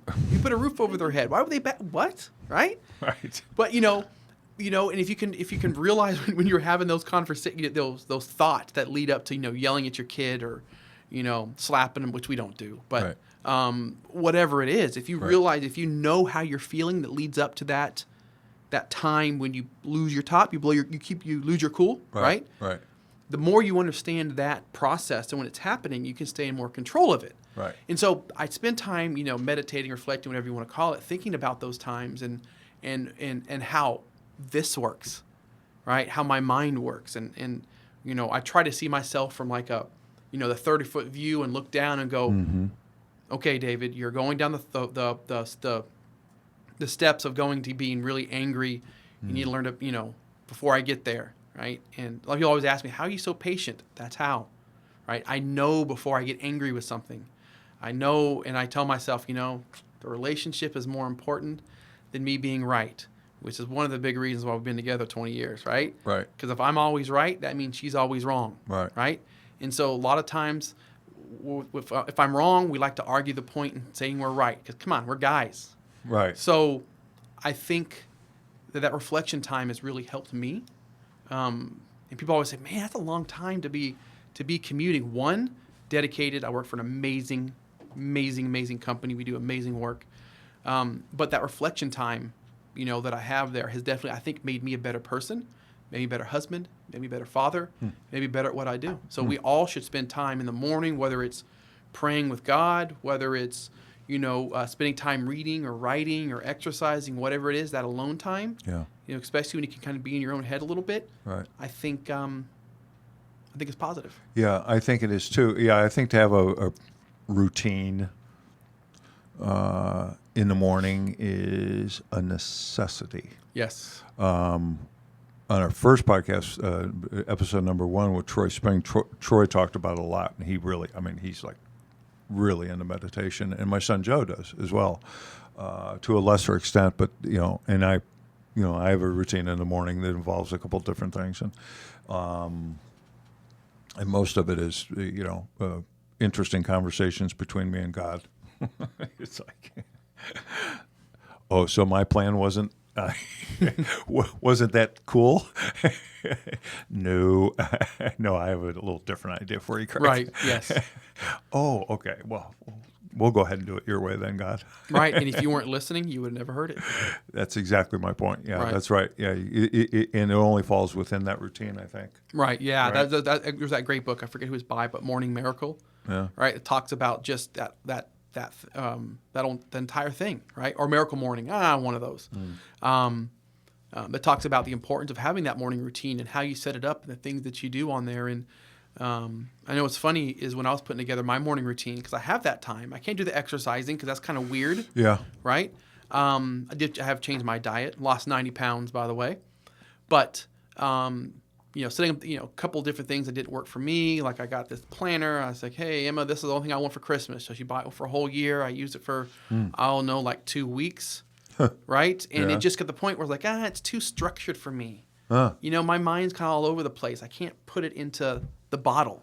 Right. Right. And so, that's when I started doing all the blogging and all the writing that talks about not even digitally. I'm a marketer. Right. Right. And so, it talks about, fear and treating people right and, how to be a good husband and all of these things that you kind of get kind of get teased out when you're, when you're reflecting and you're meditating, right? And you can kind of, go down those paths and really think things through. When you and I first, well, I'll just tell the story. I'm not going to have you take it through it, but I forget exactly what my question was. But whenever it was, how long have we known each other? Let's see, what would it be? 11, 12 years. Yeah. Your question, if I know where you're going, is: does anybody know a Twitter expert? Yeah. That's where God, you're you going? remember that? I remember That's exactly what it was. Yes. And somebody said you should connect with David Johnson. Yes. That's exactly right. It was about Twitter. Yes, it was. Right. It was about Twitter. And that's probably pretty low on your list of stuff you actually know about. Really, at the end of the day. But thank God. That's what. Yeah. That was a God thing. And then man, I saw to put you and who together. you were. I'm like, I know that company. That's so crazy. Because I remember, I was telling Emma, that was, I guess it's back when you were having calls with every class. And so Right. you actually call in the class. That's right. And then you had these tapes, right? Or tapes Yeah. at the time, maybe CDs, I don't remember. Yeah, they were CDs. But I remember listening to it, and it's always stuck to me all these years. It's Yeah. like, first thing we learned is people business. Right. But then you say, you always be interested in what they do for a living. You ask them. If they're an axe murderer, then you ask them what kind of, they use small hatchets or the big axes. Gosh, you remember You actually said that. that, right? And I thought that was so funny. And so when I saw the whole thing, the Twitter expert thing, that come flooding back, and it was like, That was so and then crazy, man. I debated whether to respond. Yeah. Yeah. Not true. I mean, what are the chances? Yeah, I mean, it's pretty weird. it is. It was pretty weird. It is. It And is. then we formed a relationship. And at the time, it was the name of your company was Persuasive Concepts. Right. At the time. Yes. And we were probably for a time your first and only client for a little while. For a while there, yeah, because Yeah. I had got, sold cars. Then I went to I did BDC Right. training, so I tried all the Right. country doing phone, all that stuff, and Right. then I went to do my own thing, and Right. that's when, Right. and then moved to Colorado, and Right. and that's when you and I connected. Right. Without your help, we'd have been screwed. Yeah, I mean, you taught me a lot. I learned a lot during that process and helping Yeah. you do that stuff. I mean, Probably what you should have learned was to say no more often. Right, Emma? Yes. Yeah. I'm a recovering yes man. Dude, I say yes too much. I see what we do now with Michael Cirillo and Mm-hmm. with Flex Dealer. And I'll get off the phone talking to him or get done with an email or text or something. And Michael, you know Michael, right? Oh, very well, yeah. He's just I was awesome. on his podcast, Dealer Playbook. Oh, that's right. 2014, I think. He does a great job. That's does. a great podcast. For those of you out there, the Dealer Dealer Playbook Dealer Playbook is a must podcast. You've with David gotta- Johnson. That's a. Oh, I can say that. Yeah. Okay. Definitely. Go back to the David Johnson episode. But I'll end up with a conversation with him, and I'm not kidding you, man. And it's not every time, but it's a lot. It's a big percentage of the time, 30-40% of the time. I go, wow, man, I'm so sorry, David. I mean, it's like, I literally sit in my house and go, oh my God, the torture I put this poor man through. I know. And it's like, You're forgiven. Yeah, thanks. You gave me bottled water. It's all even. Right. Okay. That's simple. Joanna is like got serious David Johnson withdrawals because it was like, I don't know. Just reach out to David. Right. Call David. Yeah. Check with David. Get the call on the bus in the morning. Oh my God, man. I'm so sorry I put you through that. Well, stuff, I've dude. always think it's important if someone calls, you pick up the phone, you talk with them. I know, that but relationship is so important. Yeah, but this was borderline abuse. Yeah. I mean, it really was. I could have been arrested for something. It should have been. Well, don't say that on air because it's recorded now. Oh, okay, shoot. Can we delete that? Yeah, no editing. But you got us through some stuff, man. That's for sure. Gosh, what year was that thing? You spoke at one. I had you speak at one of our conferences. Oh yeah, I came up to Atlantic Jersey, City. Atlantic City. Yeah. Yep. Wow. Yeah, it was a long time ago. Yeah. Then we did a conference together. Yep. Yeah, the Christian conference. Yes. Yeah, that was awesome, wasn't it? Yes, it was. Yes, it was. I still to this day get asked. I mean, it's still once a month. When are you going to do another one? And that was, how long ago was that? 5-6 years ago, I guess, or something like that. But it's like I see these conferences, and like 20 people show up, and we had how to run your dealership by the book, capital B. Right. It was a Christian-based conference, and it was like, I mean, there were 120, 130 people there. It was Right. It was good. It was fun. It was really good. It was wholesome. Yeah. It was a lot different than conferences. Like I tell my coworkers stories about drunk fighting and just, Yeah, right. And then this is completely different. Yeah. A couple people accepted Christ, right? While we were there, which that was pretty cool. Yeah, If that nothing else alone, happened. absolutely. Yeah, it was pretty cool. Teaching, teaching automotive and saving souls, right? Yeah, I lost a crap load of money on that deal. I know you just spent some money, and I spent. Obviously, I spent tons of time. Oh man, the site, it was Oh yeah, I built the website, the marketing. Yeah, it was. Is that site still around? I don't know. I don't know because the Facebook domain name. Who bought the page domain? still The domain name was about Tracy Myers bought the. No. No, who did? He had Somebody the logo. did. He had the logo built. That's what Tracy Myers did, if I remember correctly. Do I still? What was the sub? Run your dealership by the book, but what was the name? Automotive Super Conference was the original name before we decided to go to the Running Dealership by the book. Right. And I think that maybe if we'd have done it, Yep. Running Dealership by the book from the beginning, No doubt. because we switched it. Yep. You're spot on. Yeah. No doubt. But no doubt. yeah, I'd be in. Yeah. I'd be in. Yeah, that was cool. It was. That was pretty cool. We just had. We took a couple years off, but we just had a. We had one the year before. In November, we had a. What was the 21st year in business? So we had. It was called Max Synergy,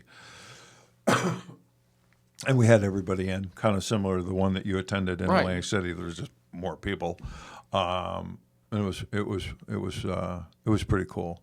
It's neat to be able to have the significant other,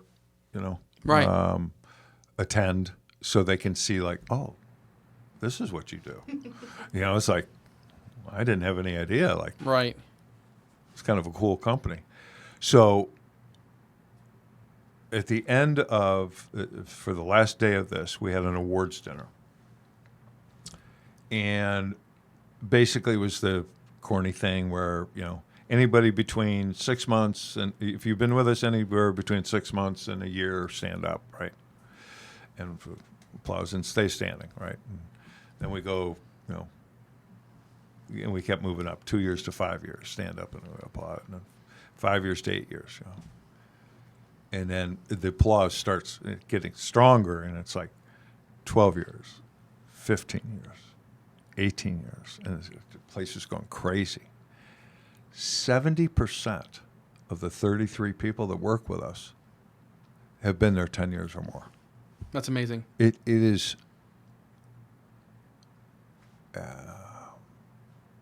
That is so important to me. Making money's great. I'm all for it. But to be able to have a team, which is we kid, but it's a very dysfunctional family that is AutoMax, that 70% have been with us 10 years or more. And a lot of them, a lot of that 70%, I didn't break it down, but probably half of that's been there 15 years or more. Oh, wow. It's just, I don't know how many companies, it's not like a gigantic company, but even companies that size might even be more challenging in a company that size with 30, 40 employees, that to be able to hold together that kind of thing is kind of, it just makes me feel so great, man. Right. It's just that just great. Leadership. Well, right? Well, take the compliment. Yeah. Right? Leadership, for sure. Something like that, longevity like that, is from the top down. Right? It doesn't happen at the bottom. Yeah. It's top down. You got to have leadership that, gives good direction and understands the value of people. Yeah. Right? And so that's a testament to you. Yeah. Well, thanks. And I see. Yeah, and I think it goes. I know it goes further than that. Making the right hire initially is very important. Right. Because you hire the wrong person. Right. They're not willing or able. Did you hire him dead? Yeah, or kill him after you got him. Man, Ron Boss said the same thing, man. That might just catch on. I think so. Yes. I remember being with you. What conference was that at? We've been to a couple. I know, there was It was the very first one of that particular conference, one by Ralph Paglia. AutoCon. AutoCon, yes. I remember you did that. The first one is you hire him. Did you hire him? Yeah. 2012. Yes, because I remember helping out with that particular one. That's right. Yeah, because I spoke and then you spoke and That's right. I had to do your digital stuff. That's right. And you helped me when Ford approached us about doing, right? Because we had Yes. breakfast. Remember Yes, we did. in Dearborn? Or Yes, is that where we're at? I remember Dearborn. because I had an egg white omelet with spinach and you had oatmeal. Who remembers this stuff? What is it? He's so weird. He's got a good memory. Yes, you do. And we were in Dearborn, right? Yeah. We were, yes, yes, I'm so glad we didn't get that deal. yeah. That deal ended up putting that one of our competitors, literally, well, he sold it, but basically put him out of business. That deal. That makes sense. Yeah. Yeah. Yeah, somebody definitely could because I know we're a Constellation agency. We have we're certified vendors like with Volkswagen now. Are you? Yeah, Jaguar, Land Rover. Jeez. Right. Awesome. We were doing some tier 1 work for BMW. Close on a couple others, right? That are CDJR. So there's a lot. Yeah, it's just again, I talk about leadership. With Diana and Matt, and they've She's the main, the principal. Yeah, Diana. So What's her last name? Lee.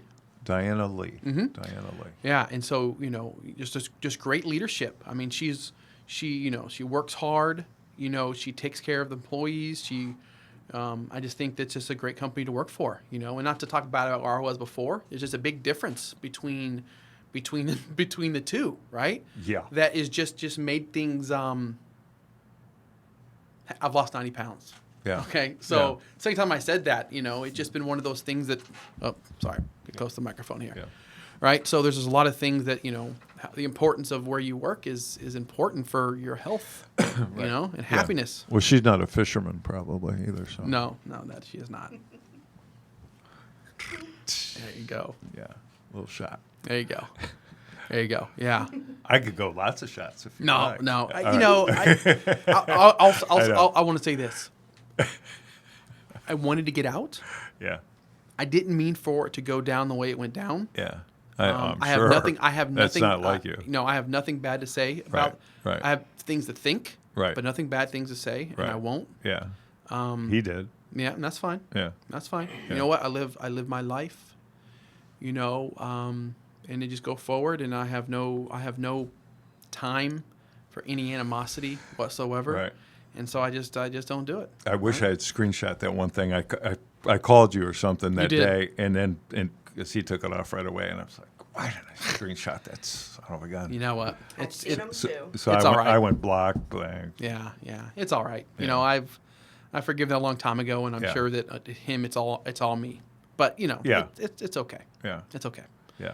Well, I know that not to be true. Anybody that knows you knows different. Right.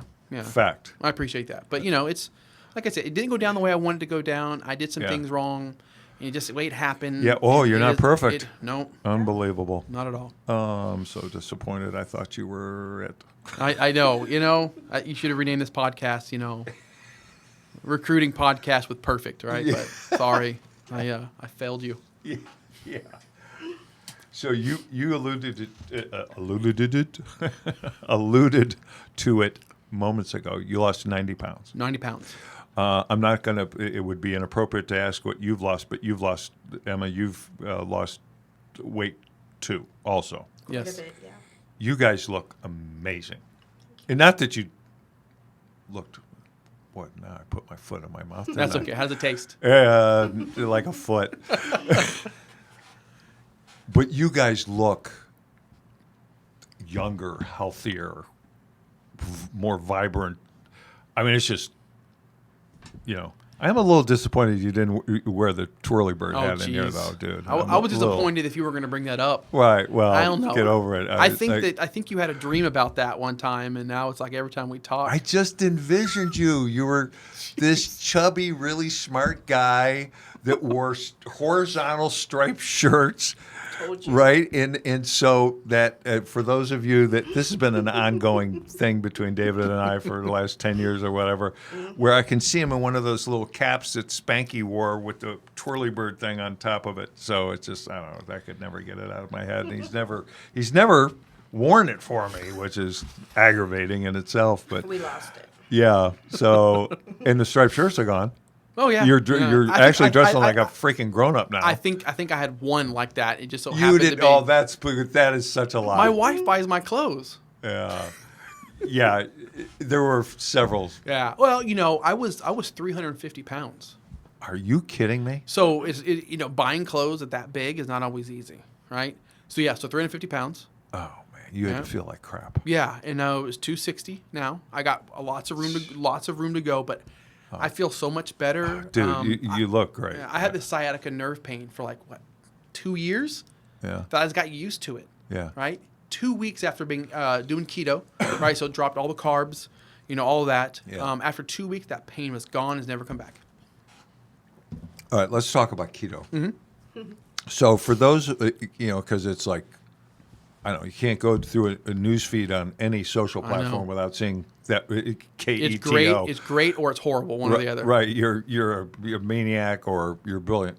So for those of the listeners that don't know what keto actually truly is, and the difference between that and paleo and or Atkins is what everyone talks about. Atkins or a straight carnivore only diet, which I tried for a while. It's not diet, Lifestyle, right? lifestyle, right? So explain to everybody exactly what keto is. The right. Okay, way. so it's low carb, moderate protein, high healthy fats. Okay. That's what it is. So the difference between keto and say Atkins is one. It's a protein. It's moderate protein, meaning you can't just go eat tons of meat, tons of bacon. It's not going to work. Right.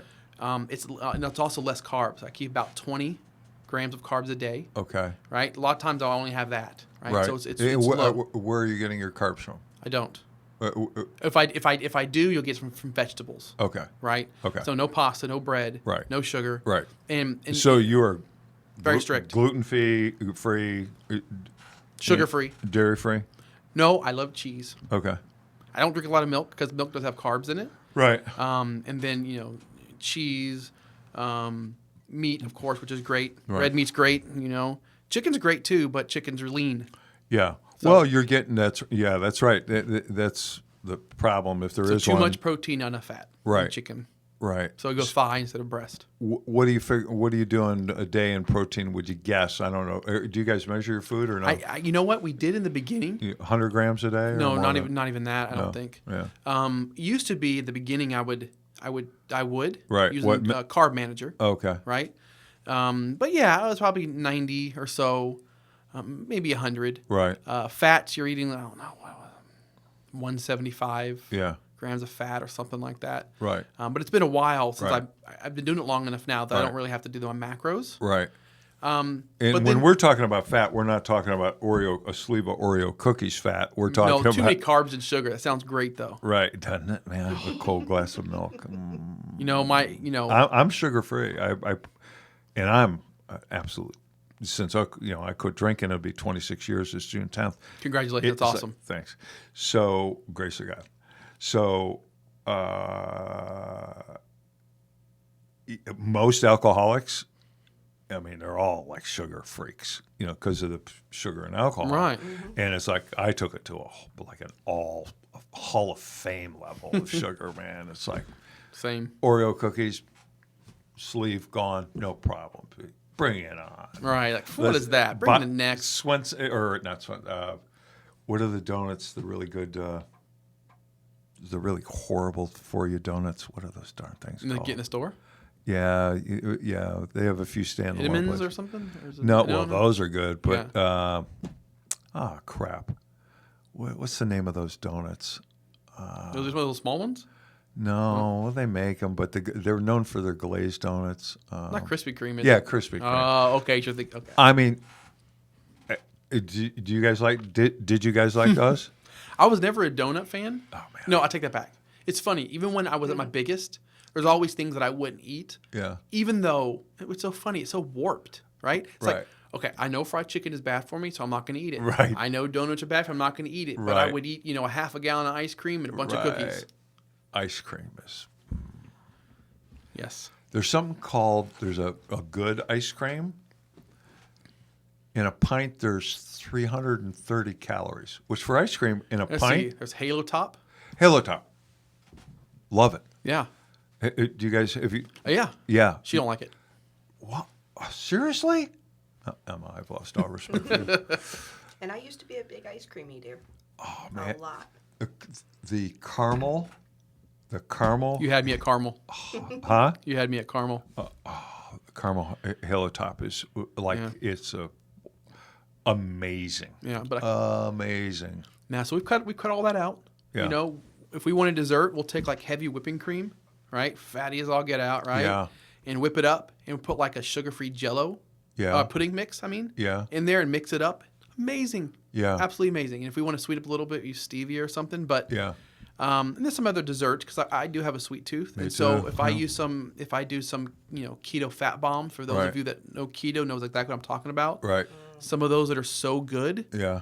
that I don't. In the beginning, I missed it. It was really hard. It's impossible not. No. You're lying, or was- there's it was- something wrong with you Yeah. if you don't miss it, Right. and have some sort of withdrawal from it. Right, and so I'm doing this since August. So the 90 pounds I've lost since August.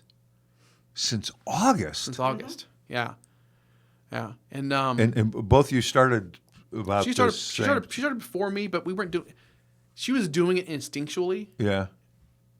and then then I Right. was like, hey, we look at this keto thing, and then we got more strict with it. She cooked some Right. amazing meals. Yeah. Like last night, we had pizza. Yeah. We used it with this was called Fathead pizza dough. It's made with cheese and almond flour. Fathead pizza dough. So it's called, yeah. And it's made with cream cheese, mozzarella cheese, and almond flour An egg. and an egg. Oh. It is fantastic. And so you make the dough. Mm-hmm. And what do you use for? Do you have a sauce or no? Yeah, we use a sauce. We use a couple that you can find that doesn't have any sugar in it. Yeah. And then so we have the sauce on there that we just Right. bought. And then we put sausage and bacon and Yeah. mushroom and onions, Do you put cheese on it? or no? tomatoes and cheese. Yeah. Yeah. Mozzarella or Yeah, I think last night we didn't buy enough mozzarella because we put it in, so we just used like a regular blend that was, yeah. but it was good. That's terrific, Excellent. man. There you go. Oh, no kidding. That's wow. What's the other one? The other one's better looking. Thing of beauty there, man. All right, I'm coming up. Uninvited. I'm coming up. You should. You I should. will. You're always Waiting. welcome. I will. When are you getting the boat? I'm waiting until you get the boat. Hopefully the next month or so we're gonna get one. Have you ever owned a boat? No. Okay. Be careful. I've rented many though, but yeah. But the thing is, we have a dock. We're gonna use Right. it. Yeah. We have a dock. We're on a lake. Well, I lived on a boat. Yeah. Oh, I thought you were telling me that before. Yeah. That was pretty cool. Yeah. Until my 18-year-old son, Kyle, the youngest, Mm-hmm. who is now 30. How old is that knucklehead? 34. God, I love him. He's leaps and bounds, man. This kid has just turned his life around. Good. It's good to hear. He bought the house that he was renting. Mm-hmm. He was renting the bottom half, Oh. and the upstairs was rented for X amount of dollars a month. Would have almost covered a mortgage, you know. She said, "What do you think, Dad?" I said, "Yeah, if it's structurally sound and makes some sense." Blah blah blah. Well, I'm going to turn the top into an Airbnb. Right. I said, "What's that?" And he went through the whole thing, and he had researched it. I mean, researched it. Then he started remodeling it, and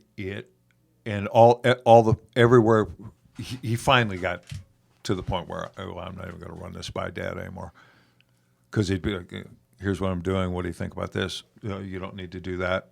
It's too much money. It's too much money. It's too much money. No, the furniture's too nice. No, you don't need to replace the countertops. No, you don't need to. No, that's too nice. No, you don't need 3 TVs and a. Wow, was I wrong? This kid, I mean, his mortgage, I think, is around 22,000 a year total. Okay. Through Airbnb alone, he's going to take in around 32.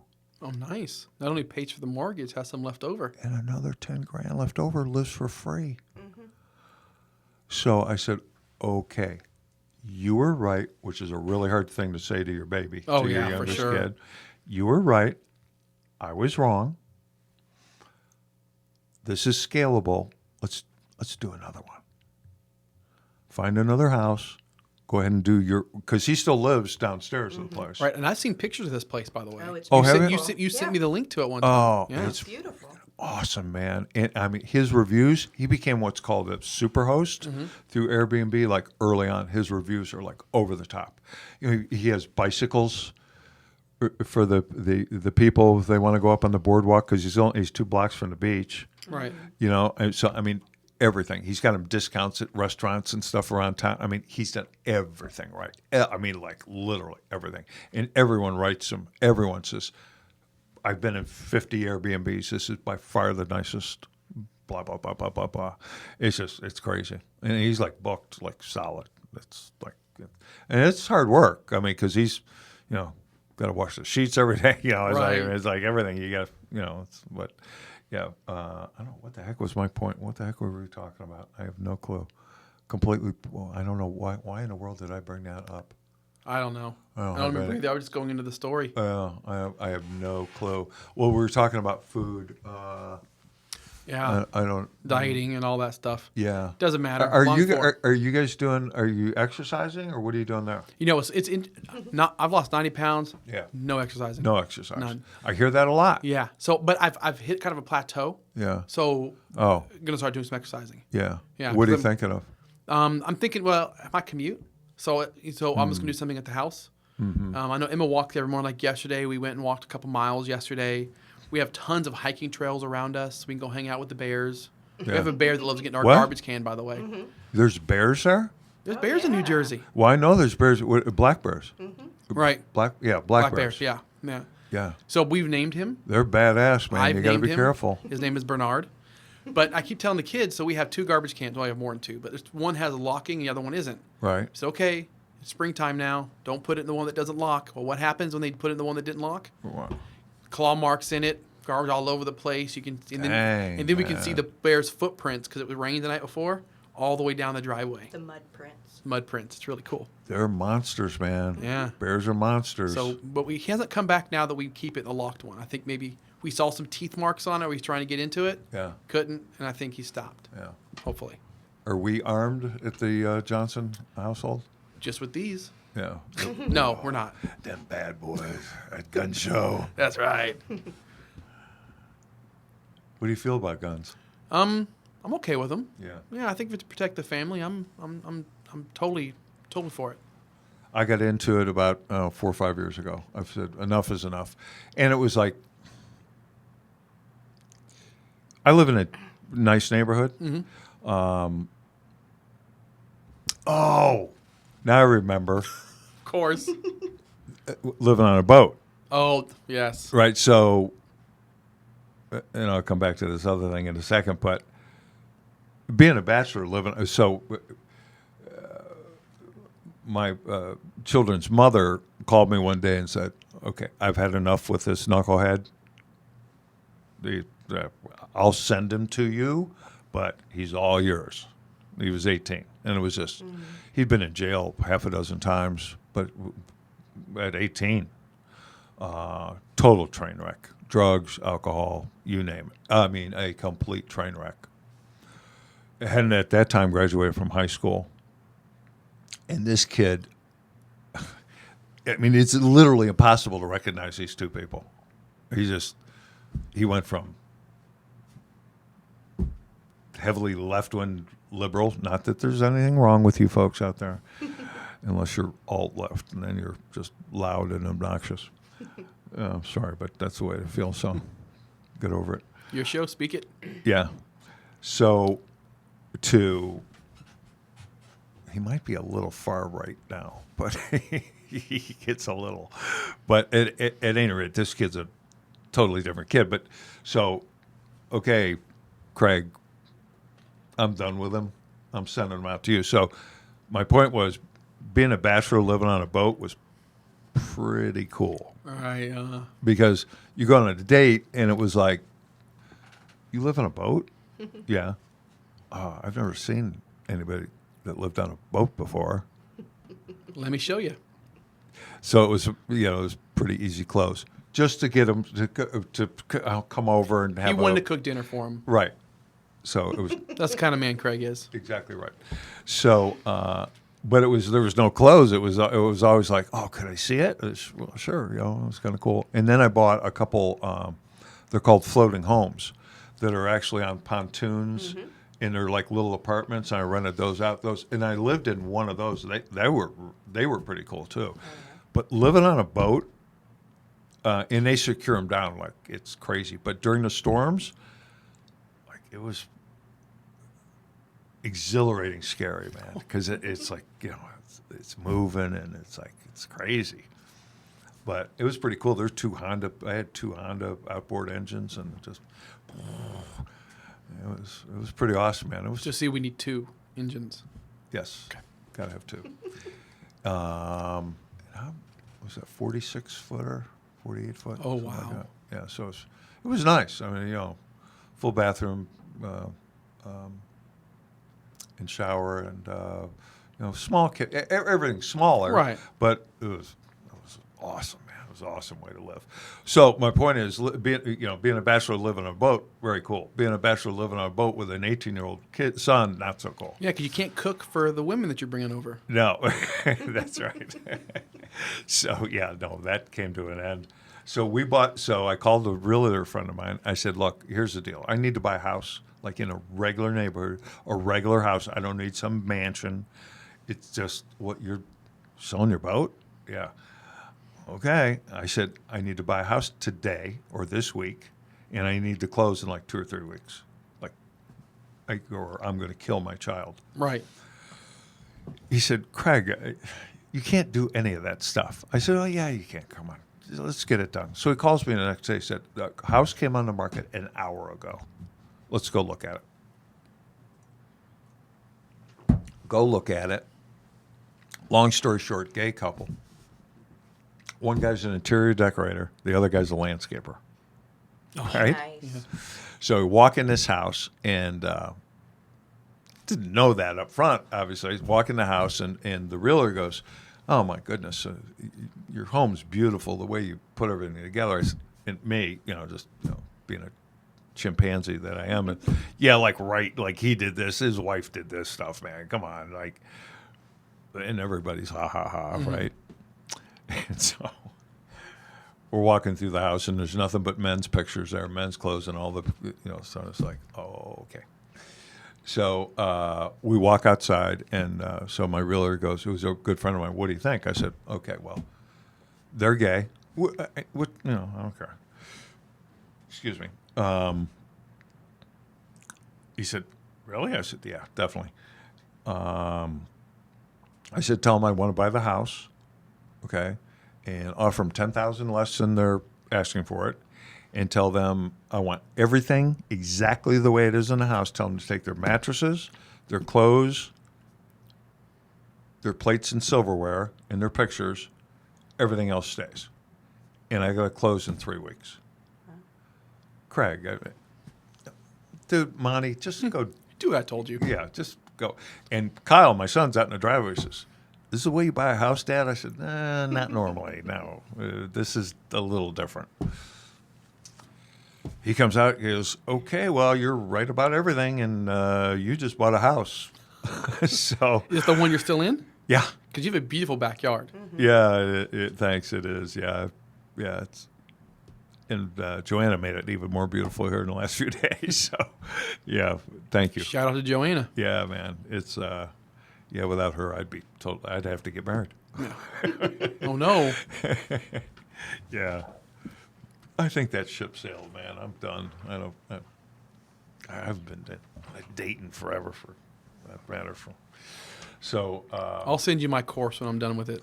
your course, I'm actually your course. I'm making a course on how to be a good husband. Oh, okay. Because called- I thought it was going to be a dating course.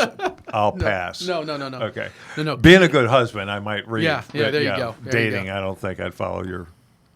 Although I haven't dated in don't a know, long man. time. I wouldn't follow it either. Yeah. I mean, it's 20 years. Yeah. I don't know. Husband, I know. Right. You are a good husband. Well, thank you. You really are. And from what I can tell, obviously you can't, we know each other, but we don't know each other to the point of I think it's a pretty fair guess that he's a good father too. Like a great father. So Go on the record to say I'm pretty awesome. yeah. Well, you two together, I mean, that you two really are, and again, you look at people's situations from outside the situation, but from looking outside the situation, it's like you guys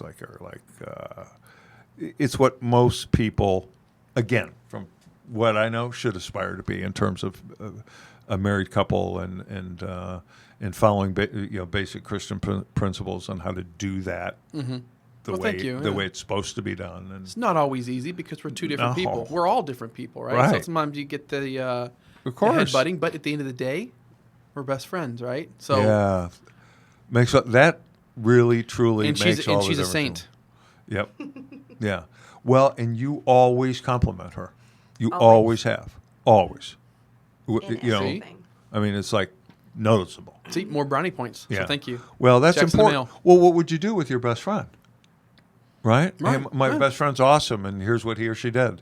Right? Right. You just happen to marry yours, which is probably number one. I got lucky. Yep. Yeah, Yeah. for sure. And she did as well. I would assume you would agree, right? I'm very blessed. Yeah, it's Get amazing. a little close. Say that again. I'm very blessed. Just make sure picked up so we can record Right, it later. You know, when she's yelling at me. Remember this? Emma said she's very blessed. Although we did pull it out of her, so I I'm know. not sure it totally counts. But All right. right. Yeah, how many of the kids are still at home? 2. Yeah. Yeah, we have 17-year-old Katie Yeah. and She's 13 graduating. 13-year-old Landon. Yeah, she has one more year. Landon's 13. Yes. 13. Remember, he was a baby. You gotta be kidding me. Wow. Yeah. 13 and a handful. Yeah. He's been a teenager since he was 3, the attitude. Yeah. It had to be a tough move for him. In his school, Actually, you know or no? what? You know what? I don't think it's been too bad for him. Yeah. Well, maybe the diversity was kind of like, oh, cool. Yeah. There's people that look like me now, Right? right? Yeah. Well, A little bit. I've gotten into where he needs to be. The programs here are much better. Really? Mm-hmm. No kidding. Yeah. That's interesting. I tried for almost 2 years in Colorado to get him an IEP, Right. and it didn't work. Here, I came Huh. in like a lion, and it works well. Yeah. I think you She could is be a not lion. joking. Yeah. Yes, took that lightly. My oldest grandson's 14. He's biracial. Elijah James. Shout out to you, Elijah. Elijah, hello. Cute. This dude, I don't know. He's got like 10. No.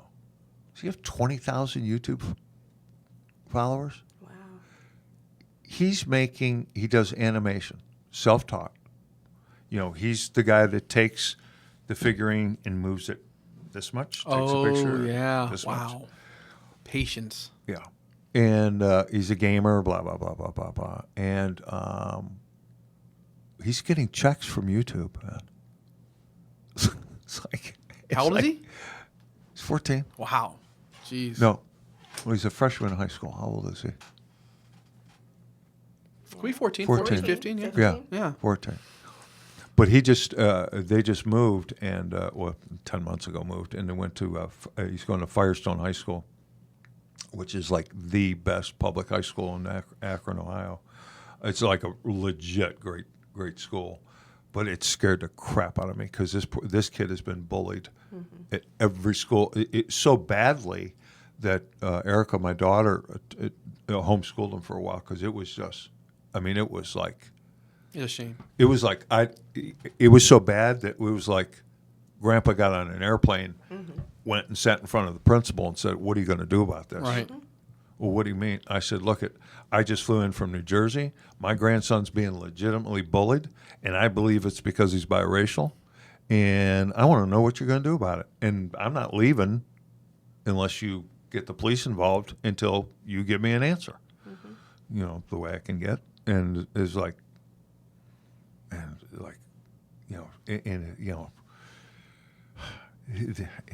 stuff like it never got solved, so we had to switch schools. It was just brutal for this kid because he's crazy smart.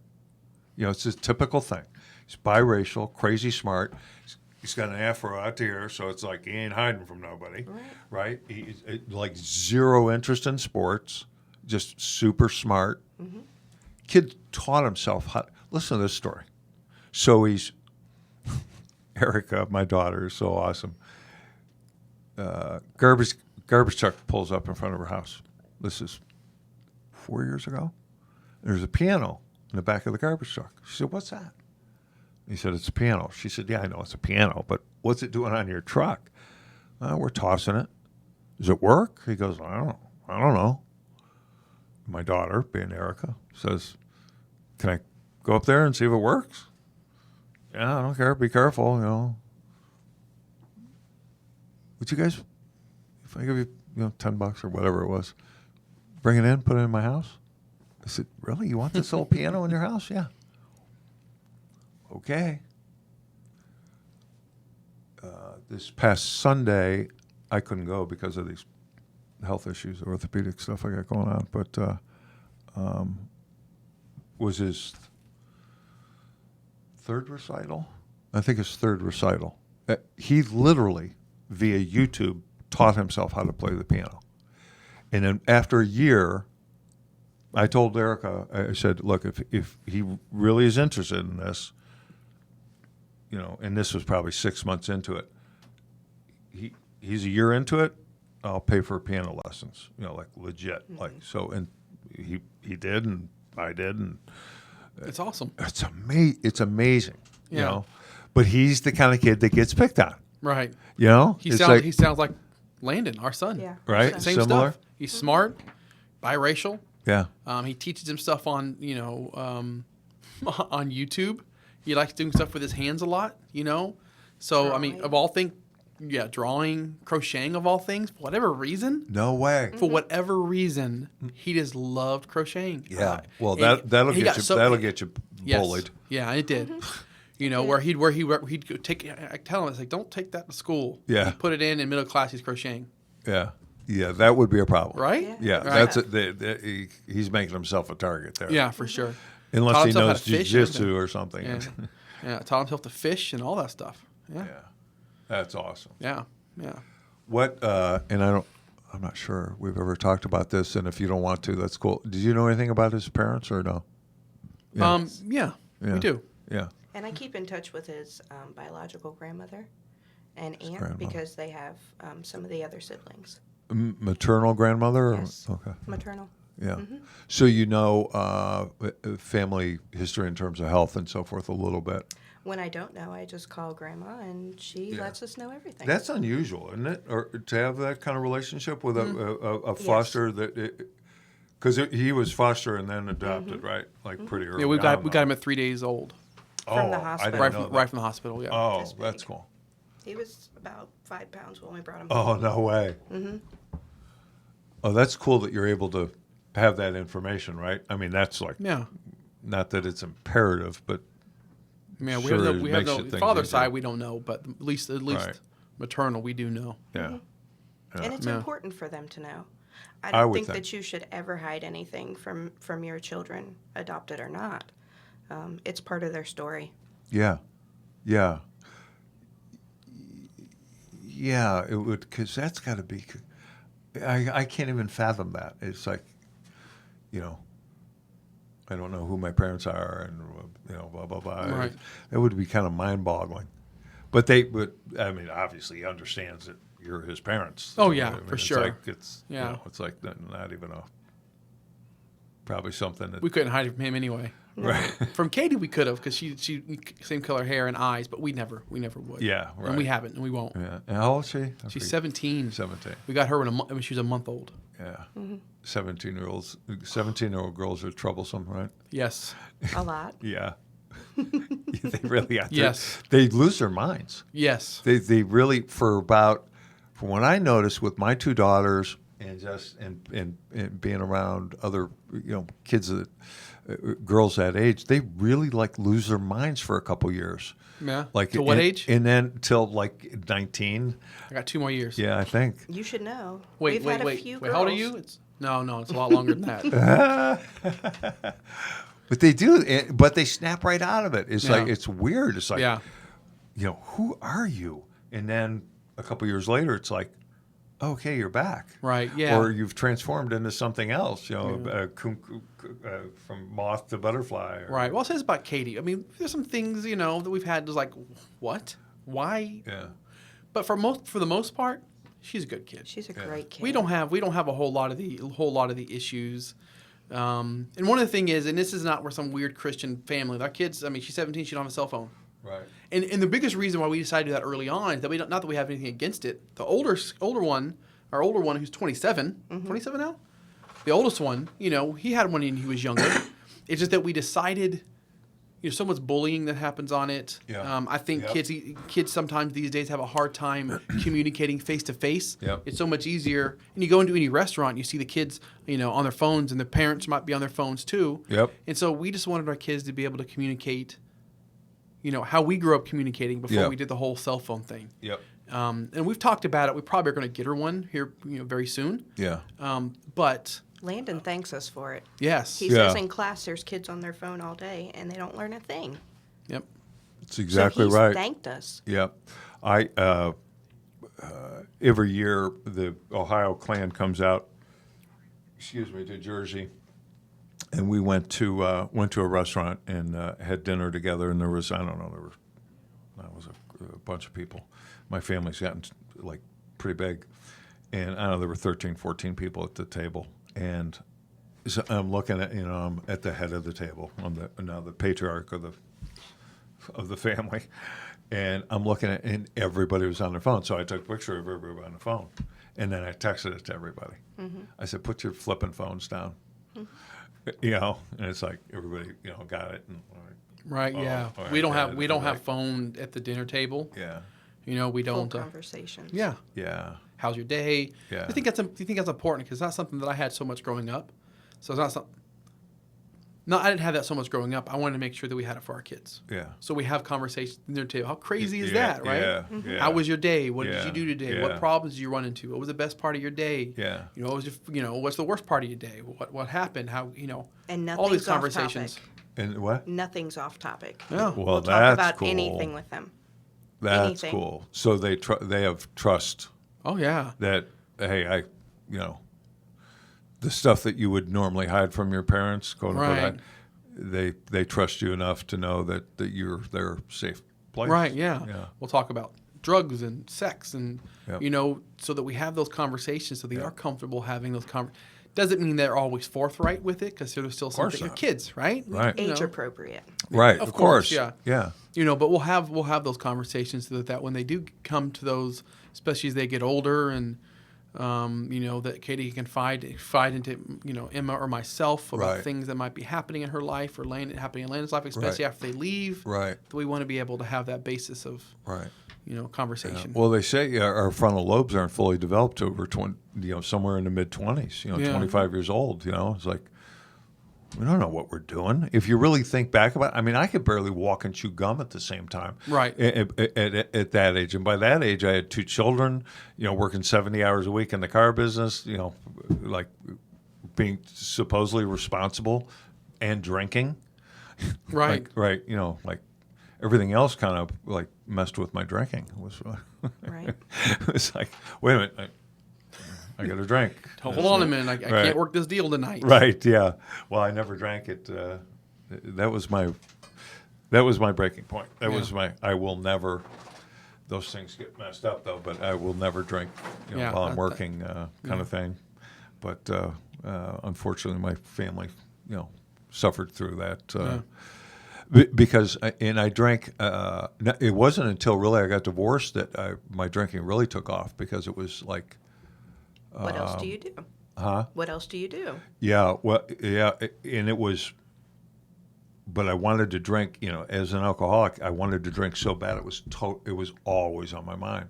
But it was like, I'd work 70 hours a week, so I'm not going to drink at work, right? And ultimately ended up having 4 kids. So it's like, I can't be a jerk off around them.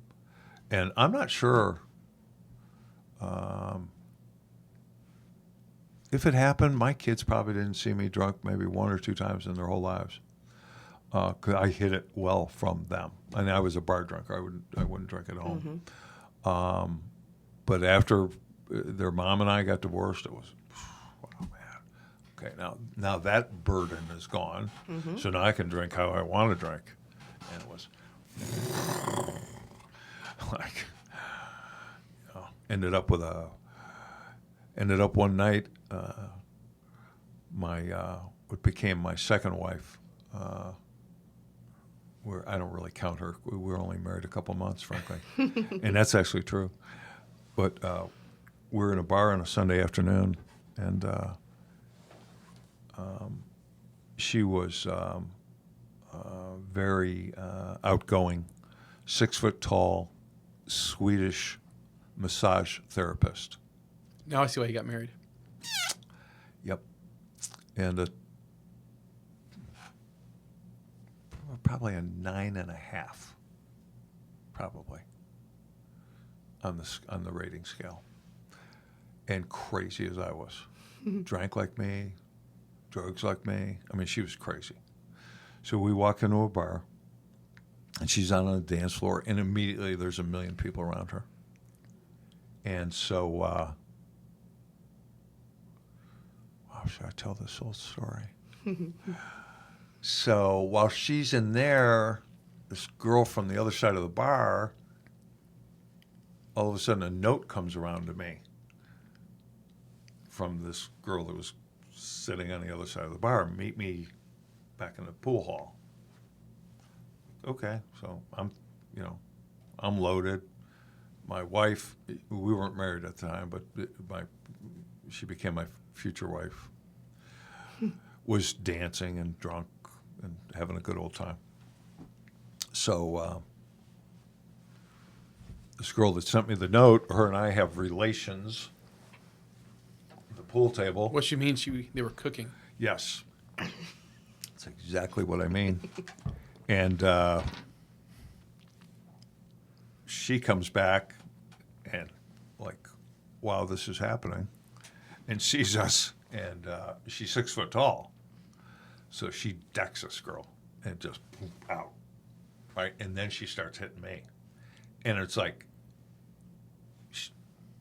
she's 6 foot tall. Right. I'm 6, or at the time I was 6'2", 6'2.5", and, but you get hit in a fist with, because she probably weighed, I don't know, 150 pounds or whatever, but she's 6 foot tall. It hurt. And, it's like, I'm just, because I'm not going to, it's just like, no matter how drunk I am, I'm not going to hit a woman. It's just, that ain't Right. going to happen. So I'm just getting the crap beat out of me. Rightfully so. So the bouncer comes over and says, you got to get this girl out of here, man, or I'm calling the police, right? So I I've made a series of mistakes, so I kind of lost track. But this is in the top 50 probably. Her hair was down below her butt, and long blonde hair. So I grabbed her hair and I jerked her down to the ground. That really pissed her off. And I drug her to the front door to get out of this bar. Get in the car, and she is literally, now by this time it's nighttime, she's literally reaching across the car, boom, hitting me, like boom, boom. And I'm bleeding, and I'm a mess. So finally, you can only get hit so many times, right? So we're in a horrible part of Akron, Ohio. We're at the end of a on-ramp to the expressway. So I put the car in park, and I said, screw it, I'm out of here, right? So I get out of the car, and I start walking down this ramp. I walk into this bar called the Players Lounge in a neighborhood I should not. I was literally probably one of maybe 5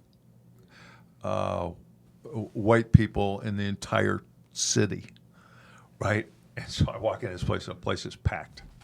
The bartender comes over and says, well, are you out of your mind, dude? I'm like, what is wrong? You ain't supposed to be in here. I said, yeah, I can see that. I said, just buy everybody, a drink on me. And it was, it was expensive. Right. And back then I used to I thought I was the shit. I carried a ton of cash on me. And I just thought I was just a big deal. Was not. And so this woman comes to me from the end of the bar and said, did we just see you walk? Now I'm bleeding, right? Did we just see you walk down the expressway? I said, yeah. So what, do you need a ride somewhere? I said, yeah. Where to? I said, well, I live on the far east side of Cleveland. I have a little farm out there. It's like, 50 minutes from here, an hour from here. She said, I'll be right back. She comes back. She said, my boyfriend and I, we'll take you. I said, oh, wow, that's awesome, man. Thank you. $50. I said, yeah, I'm in, right? So we go out to the parking lot.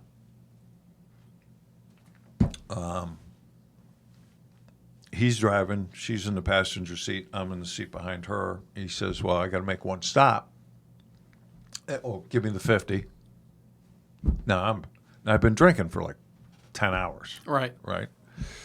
So, which was a good start.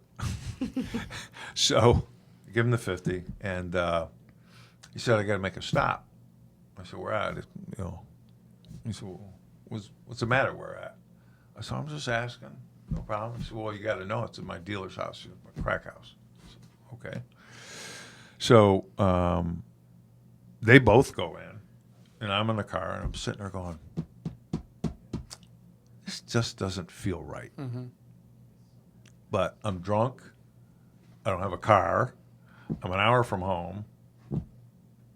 And in my mind, I had limited choices, right? So they come out, and they fire up this pipe. They said, you ever smoke this? I said, no. I said, want to? I said, yeah. Right? And I hit this crack pipe. I was like, whoa. I can see why people get hooked on this stuff. I mean, it was like, wow. It was like, and I can remember making a decision at that point. Don't ever do this stuff again.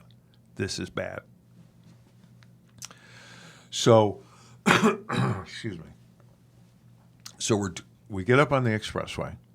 And we're driving for 5 minutes, and all of a sudden the guy says, "Did you hear that?"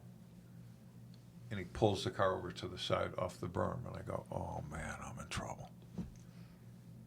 He comes back to the back of the door, pulls out his gun, starts bouncing off my forehead with a lot of expletives. You are dead, mother. Right? You dead. I'm shooting you right here. You better, if you believe in God, you better start praying right now because you one dead. Blah, blah, blah, blah, blah, blah. Give me all your money. So, I don't know, whatever. $1,000 or whatever I had on me. And at the time, a Tag Heuer watch. And at the time, I had a ring made out of my grandmother's, my mother, who had just passed away, my mother and my grandmother's wedding rings made into a ring. Oh, wow. And I had a ring from Cadillac Motor Division. It was the only ring of its kind. It had the Cadillac crest and then 4 diamonds. The only ring of its kind in the country for I don't know, sales performance when I was running this Cadillac store. Blah blah blah. And I'm literally begging, for my life. Don't shoot me, right? So I get in the front seat. She gets in the back, and for the next 4 hours. I got this muzzle right behind my left ear, right? Right. And we're hitting ATMs. just put in my code, whatever cash I could get out, more cash, more cash. I had like this many credit cards, It's like, so it's 5 in the morning. Sun was just coming up, maybe 5:30, something like that. Said, okay, so we're going to drop you off. Awesome, thank you so much. And I had peed my pants, and it was like crazy. So they were pulling up onto an on-ramp to the expressway. So I figured they're going to let me off right there alongside the berm of the road. Well, they don't do that. They go straight across, jump what's that called, between the two highways going? The median? Median. Yeah. Thank you. And then the southbound traffic, they jump that, and they go down this access road. I said, oh, crap, they're going to kill me right here. So in a moment of whatever, panic or whatever, I figure I'm going to roll out while they're still moving. I'm going to roll out the car, and I'm going to take off, right? So I reach for the, look at this. Has this happened to you guys yet? No. Me. That's weird. Yeah. Someone hacked They're calling you with your own number. Yeah, calling me with my own number. This started about a month ago. They did it for 3 or 4 times, and then they've done it so far twice today. This is the second time today. That's weird. Yeah. So I go to reach for the doors. I figure, I'm going to roll out. Doors are locked. It's like, okay. So I put up because I figured she's going to pull the trigger, right, and shoot me. She didn't do that. So then I pulled up, and I took off running. And I'm like this, and she's boom, boom, boom. And it's like, it ain't like in the movies. Mm-hmm. It's not the same sound. Nothing's the same. It's like ping, ping. And you can hear the bullet hitting the dirt. Mm-hmm. And I'm, I've watched enough movies to know that a moving target's a little harder to hit, right? So I'm going this way and that way, and there's an exit. I don't know, like a quarter mile from where we're at, with a bunch of hotels, right? One of those and gas stations, that kind of thing. So I'm running there. So I run into this Holiday Inn. Now you got to remember, I'm like 10 hours of drinking, then crack cocaine, then being held at gunpoint, just being shot at 4 or 5 shots. So I'm a little nuts. Rightly so. Yeah, and incoherent. So the next thing I know, she thought I was there robbing the place. I couldn't put a sentence together. Next thing I know, I'm on my hands and knees like this with state police with shotguns literally on either side of my head. And it took I don't know, 15 minutes for me to be able to speak and convince this guy that, what happened. And I was not here to rob the place. I'm looking for help. You remember where this house was? I said, yeah, I can take you right to it. The original place. Right, yeah. He said, seriously? I said, definitely. I know exactly where it's at. It's on this street because I wanted to, while all this was happening, I wanted to make sure where I was, so, and this was the first stop. And at that time I was only drunk. And so we go there, and between, I don't know, 2 o'clock in the morning, and this is probably 7:30 in the morning. So over a period of, 5 or 6 hours, the crack house was gone, and it was just a normal house. Right? The police says, dude, you got the wrong place. I said, no, that's the house. I said, could make sense. So we go to the bar. Bartender says, I don't know what you're talking about. There's no white guy been in there. No. Okay, so the cops kind of figured it out. And that was the last day I had a drink. That was everyone's bottom, quote unquote, is a little different. Well, Thank you for being gracious enough to share it, because I'm sure that's going to help somebody Yeah. not reach that bottom Right. before they quit. Yeah, I hope so. Yeah, yeah. That's through Alcoholics Anonymous. That's kind of, they say how it was, what happened, and what it's like now is kind of what you share with people that have a problem. And originally that was a tough one to get out. It's like, but for me that's what it took. Eight previous DUIs didn't do it. Losing my family didn't do it. Losing gobs of money didn't do it. But that did it. Yeah. Almost losing your life did it. Yeah, that one did it. So As I said earlier, sometimes, it's not the wisdom of it. You got to hit that wall yourself, right? yeah, well, that's exactly Or that right. floor. That's a really good analogy to go with that. Yeah, a lot of people suffer from that, especially in our business, the car business. It seems to be it's still prevalent today. It's different, but it still seems to attract might be the wrong word. Turn people into, if they have that proclivity to go in that direction, they will. It's easier somehow. It's it's still the old boys club, and Right. we'll let a few girls in, but you got to be able to drink. You got to be able to do drugs like us, or you ain't hanging with us. And I still think it's like that a little bit, and it's probably not. I love the car industry. As a matter of fact, I think this is, in my opinion, what I've seen right now, in my opinion, is the best time to ever be in the automobile industry. There's so many new, exciting things happening. Customers are easier if all we got to do is be nice, Right.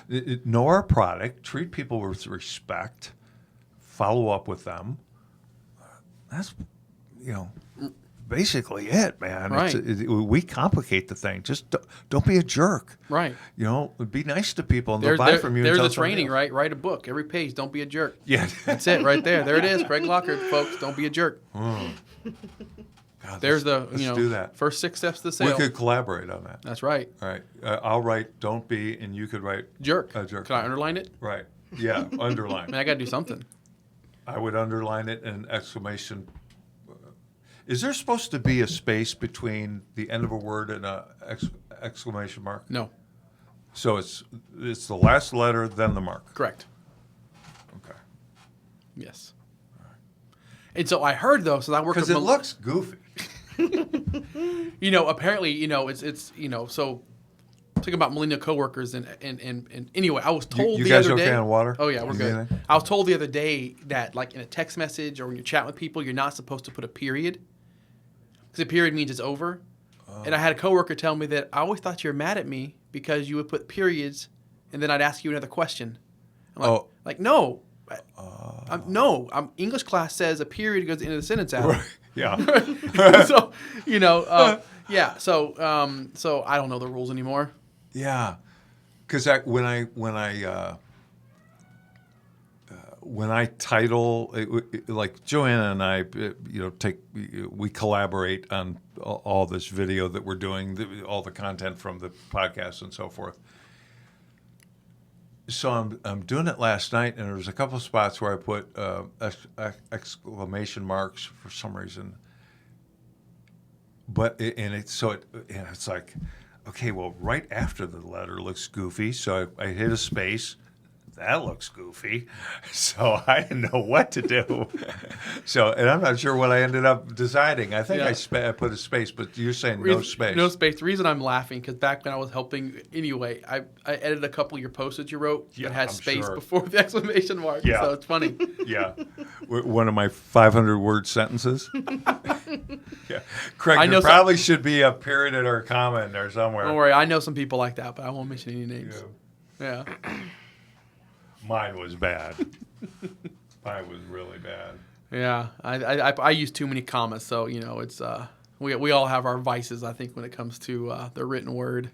I can't believe, looking back on it, how many websites you built for us. It was like it got to be the point where it was ridiculous. Jeez, a lot. If I'd been charged like regular people money, It would have been unaffordable. You could have bought us a boat. I could have bought you a boat. You could have had two flipping boats, man. It was, I mean, just job boards and CraigLockard.com, which is still that's unchanged. The vet job board, Yeah. that's still alive. Car Jobs Online. Car Jobs Online. Of course, our main site, Sales Stud. Sales Stud.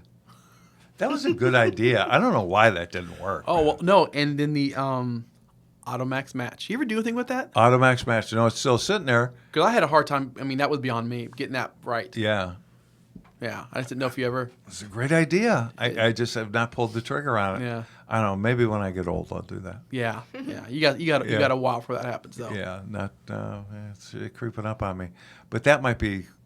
So what I was going to do, and David built the skeleton of it, and I bought the domain name, which is probably illegal. If we ever launched that, I'd probably get sued by Match.com, but it was called AutoMaxMatch.com, right? Yeah. Right. I think that's the URL. So the idea was to put job seekers, they would be kind of, in my crazy head, they would be the female, right? And they'd be on the site for free. And it would be like a dating site with pictures of themselves and their hobbies, what they like to do, and information about themselves. So, and their history, their background, a non-resume resume. So a potential employer could look at this person and go, well, they're well-rounded, and it would get a feel for that person, right? Then the dealer, either the dealer, him or herself, or the general manager, decision maker, whatever, executive manager, would be kind of like the male in this AutoMaxMatch.com. And they would put pictures of their dealership and their culture, maybe their mission statement and what they're all about, because they have to sell themselves to the employee. And they would pay. And then at certain levels, depending on what they paid, they would then be able to interact with the potential employee and vice versa. And then the idea was, I might just make money while I'm sleeping. They just like let these people put themselves together. I don't have to get involved at all. Which I mean, does that sound like a good idea? It sounds like it's great. Right? I remember that time. Yeah, and I just And the whole model. yeah, and I don't know, someday. Because I still think, and maybe more now than ever, because you could even go Tinder now with it and just, I like that guy, I like her, as an employee, and it could be really Swipe right, easy. swipe left. Right. I don't know which is which, but Right. we were just talking about that the other day. I don't know which is which. But Yeah, I think swipe right is a match or whatever. I don't know. I was never. Actually, that's how long I haven't dated.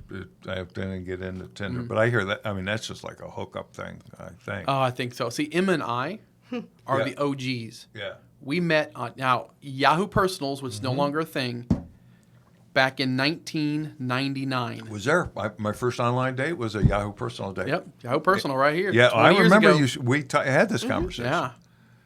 That was weird. This is back 'cause when everybody was axe murderers online, right? Yeah. Don't meet this person; they're going to kill you. Right, and they allowed pictures then, right? It just I think I don't think either one of us had We pictures. didn't have pictures. No. It was our email addresses. Yeah, no, Is I don't that- think we had. Yeah, I don't think we had pictures. yeah. I could be mistaken, but I don't think we did. What year? 99. I think that's when I first started online dating, and it was definitely Yahoo Personals, but I think there was a picture of the girl. I think. Maybe we did. I don't remember. And how did we communicate? How did You'd message each other. It It- was all it- free. It didn't cost anything. was it an You'd wait instant for a messenger response. No. type of thing or no? No, I think it was like a message, like an email. yeah. Yeah, if I remember correct. I remember waiting a couple of days for a reply back. Yeah. So you reached out to her first? I did. Yeah. I did. Yeah. I didn't want to date him Right. because he was a magician, a nerd. I was into magic at that point. Yeah, Right. close-up magic. I don't know if I ever told you that, but Yeah, I Well, remember. maybe I have. you Yeah. mentioned that to me. Yeah. But I'm glad I did. Yeah, so, I mean, girls get bombarded with that stuff, man. It's like, over the years, I've talked to women, and it's like, this is like a full-time job. I need an assistant. And they weren't bragging, or it was just like, this. It's horrible. It's like ridiculous. And for guys, it's really brutal because you get turned down so much. Mm-hmm. It's like, why are you turning me down? What, are you kidding me? It's like, but it's hard. Both positions are tough. It's hard being a guy. Right. Because it's, typically, not all the time, but I'm assuming things change now. That Tinder thing changed a lot of things. Oh, I'm sure. But typically, it's the guy reaching out to the girl, and in a male female dynamic, and it's hard, man. I mean, it takes the balls to do it, and it takes because you get turned down so much. And it's like it got to the point I learned early on in online dating, don't write them this big long, because it's probably not going to get read, and B, it's like you're coming across as a stalker, like right from jump. It's like it's much better to go, hey, I found your profile interesting. If you're interested back, let's talk. Correct. Yeah, less time invested, I guess. Right. For the turn down. Yeah, well, it's a volume, it's a math equation. The volume. Very true.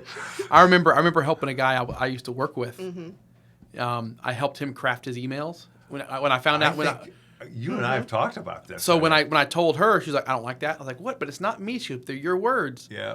I will say he reached out to me a couple days ago, and he Yeah. actually met his wife via that. No way. Yes. Like, you're welcome. That's awesome. Yeah. That's pretty cool. Yeah, that is cool. That is cool. Yeah.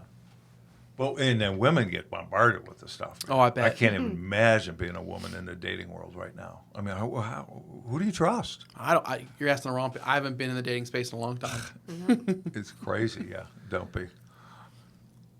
You guys are pretty much, I think you guys are pretty safe. Yeah, we're good. Yeah, I think you're pretty good. We're good. Yeah, you should be all right for a while. We're good. A few more years. Till death do us. How long? A few more is what she said. A few more. But we've been together Yeah. 20. 20? 20. Half my life. Wow, you guys are young. Yeah. Yeah. You guys really didn't have a clue. Maybe we just were stubborn in Stubborn. the beginning. I think so. That Yeah. we're going to make this work. I think so. Period. I think we've had a good marriage. I think I would say if you look at the overhaul, we've been great. There's going to be seasons where it wasn't so great. Sure, of We've course. all had the conversations where it's like, Yeah. I don't know if it's going to work, but we're stubborn, and we stuck with it. And the relationship is stronger than it's ever been. Right? I mean, I took this week off, like I said, just to not going anywhere. We're just spending time with each other, walking. We'll probably go catch a probably Broadway show tomorrow. Oh, right? nice. Yeah. We'll go do that.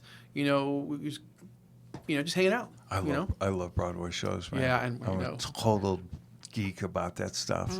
Have you guys been able to go? We Yeah. haven't yet. Oh, really? Haven't yet. Oh, man. It's so addicting. Yeah. And there's inexpensive ways to do it, but it's, Oh, yeah. Oh no, it's pricey. yeah. We've been to shows in other states and off Broadway stuff, but Yeah. not here. Yeah, man. Each one of those theaters is pretty awesome. Some of them need a little work, but I mean, I've seen the Phantom in New York. Where is it at? The Schubert? 6 times. Oh wow. I saw it in Toronto because Oh, they I bet that allowed was live good. pyrotechnics there At that time, yeah. really? at that time, and it was gorgeous. Yeah, man. Isn't That's it great? what got me into theater. I love it. Yeah, we want to go see Wicked. Oh, are you going to go? She wants to see Wicked. Really I bad. hear it's Yeah, great. yeah. I hear it's great. Oh, I've seen a zillion shows, man. Yeah. First show I ever saw was Chorus Line. And this is like 40-some years ago. And I was hooked. It was like, oh, wow. This is, because what amazes me is how do these people, night after night, sometimes, like it's 2 shows, how do they do that? How do they break? Because it's the audience's first, maybe only time ever. Right. And it's like, so you got to be on. I don't know. I just, it just, I don't know how they do it. It boggles my mind that they're able to do that with that consistency every time. It's like, we got bad days in Right, for business. sure. It's like, you know what? I'll make that call tomorrow, man. I'm done. Right? There ain't no I'm done in a Broadway show. You got to bring it. Right? People are paying big money. Or the understudies get it next night. Yeah, that's a fact. It always amazed me. It's just it's like it's same thing with the pastor at my church. It's like, man, dude, how do you do 5 of these things in 2? Let's see, 1, 2, 5 in 2 days. All right, yeah. How do you do that? Oh, yeah. And keep your enthusiasm level. You met him, Pastor I have, Tim, yeah, I have. yeah. I don't know how they do it, because you got to be. You got a big responsibility I with know. that. Yeah, you're true. It's funny. We always go to the late service, right? So in Colorado, we always go to the late service, and Pastor Kelly was, I'll say was. I mean, he is amazing, and I always think, okay, it's only this good because he's done it like 4 other times. But then you go watch the recording of the previous one. It's like, oh my gosh, he's just as good, Right. So they got to be on the whole time, because it might be his 5th time, but it is our first time. It has to have as much impact, right? It has to. It's amazing. Right. It was always amazing. Yeah. That is a calling. That For is sure. a gift from God. For sure. Definitely. I mean, it's just, there's no, I don't know. You and I are pretty good speakers, right? Right. I think so, yeah. Right. There's just no way. I don't see how I could possibly do that. I Yeah, just don't. no. The energy level and just, I don't know. I need to get bored or something, or to be like. Saying the same thing over and over and over Yeah, again. man. Yeah. It's a calling for sure. Yeah, because the tonality is so important when you're talking in front of, whatever. It doesn't matter the size of the crowd. It could be 10 people or 500 people or 5,000. That tonality's got to be there. And I think that'd be the first thing to go. And then body language is the second most important thing in communication. That would probably be the next thing to go. I'm just tired. Right. And then it's the words. What was I going to say again? You're right. Yeah. Yeah. And even with notes, iPads, and the Bible right there in front of them, it's like still like, did I already say that? Right. It's like, And I don't think people realize how much getting up there in front of people and doing a speech or doing some training, keynote, whatever it is, it's tiring. yeah, man. Right? You're like, oh wait, come on, it's not like you're out there doing manual labor, but it is. Mental exhaustion is a thing, and you're doing that many. And I know after, I would speak or do training or teaching, it's like afterwards, like, I just want to relax. I'm done. You guys got to pee or anything? No. All right. We got bottles if we need to. Yeah. Oh, boy. Take Colorado out of the boy. Take the boy out of Colorado. Oh yeah. Actually, right. that's some Florida stuff right there, man. And Being we were a in bottle the of we were in the Florida stuff. Panhandle, right? So I mean, we Right. were lower Alabama. Oh, yeah. So Yeah. you're not too far from it. How far from Panama City Beach? 45 minutes. Maybe an hour. Yeah. Because you have Pensacola, then you have like Gulf Breeze, and then you have Fort Walton, then Destin, then Yeah. Panama City, right? Yeah. Yeah. Yeah. It's impossible to fly out of there, anywhere in that area. Oh yeah. Like from there over in Alabama, it's like you got a lot of choices, but they're all expensive. Yeah, And they they're- are. and You they're- got Mobile, yeah. Right, in Mobile, and what's the one in Mississippi where you could? Oh, Gulf Shores. Yeah, Gulf Shore. It's like, but there's no direct flights anywhere. Yeah, no, it's difficult because I was living in Florida when I was doing the BDC training, and I had to fly from Pensacola, a little puddle jump over there to Atlanta, Yeah. right, and then from there go wherever. So it was just that little short jump over there. I don't know how it happened. I mean, I literally don't know how it happened, but I have to, yeah. I pretty much have to fly first class anymore, just because of all these issues I'm having. Right. I mean, it's like I don't have any choice, and I've flown enough where it's like I get it's a little cheaper. Right. So I don't know how Jody pulled this off, but I was supposed to go to Las Vegas for the Rockstar Conference event. I don't know when it was, October, November, whatever. So I had my tickets booked, and I just the pain was just, it went crazy. No, that's when I ruptured my Achilles. Oh. So I couldn't go. But I got a legit doctor's excuse, right? So she sent that over, and that got approved, and yada, yada, yada. So for this one, I said, got to go.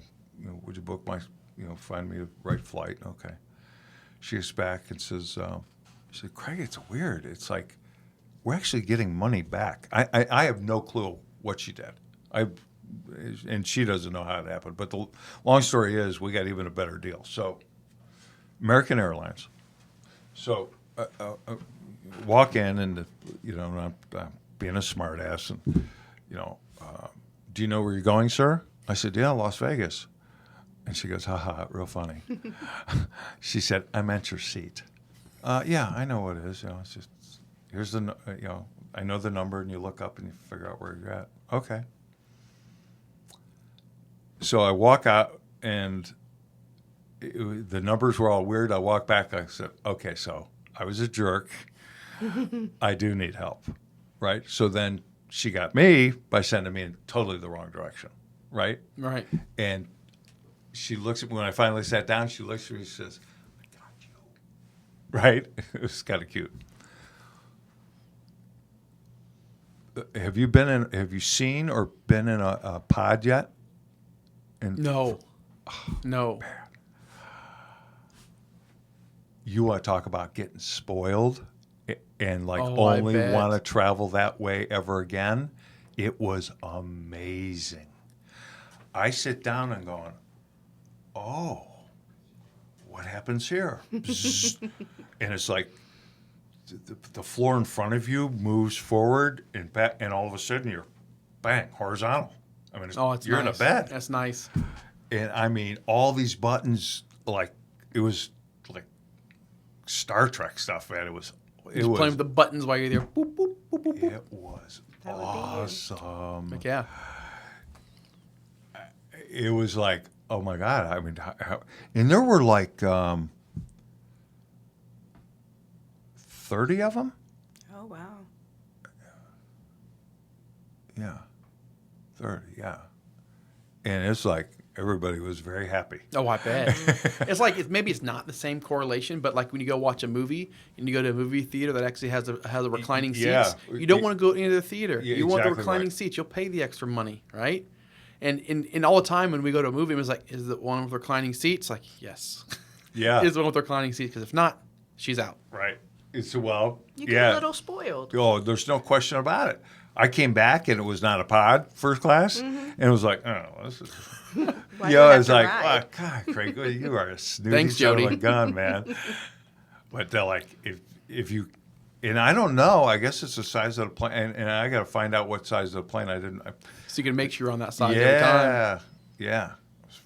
No, that's cool. I've seen them. I've seen pictures. Oh man, that's so cool. Yeah, I've seen just one plane.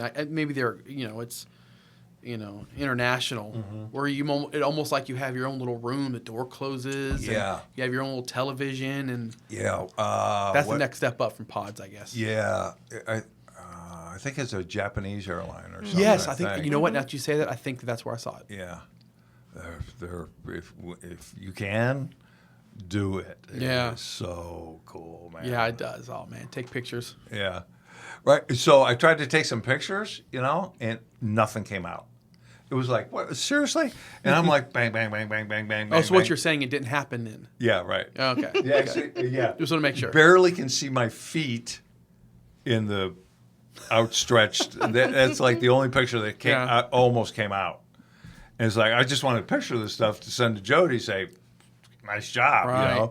because people post that stuff. So what you're online. saying is Jody needs a raise? Jody? You're horrible. Good job, David. Yeah, Jody, get back to work. He said it's a nice breeze here.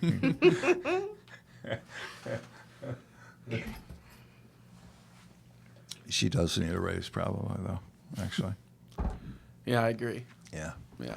They do a lot, man. These people. Oh, It's oh, unbelievable they do. what these people They do. do. And of course, I've met both of them Yeah. multiple times, and yeah, they do a lot. They really do. It's amazing. It's amazing. we just got assistance for a few of the recruiters because we were burning them out, and it was like, you know what, I'd rather spend some money. We're burning these people out. They're either going to leave or their production's going to go down. We were at the law of diminishing returns that I speak about when I right, speak, yeah. and it was like, nah, this ain't right. It's time to put people on. It's the only way to grow. Yeah, no, that's smart. Yeah. Yeah, for sure. Yeah. Someone can book the travel, someone who can book the hotels, and Yep. probably help out. Yeah, that's good. What's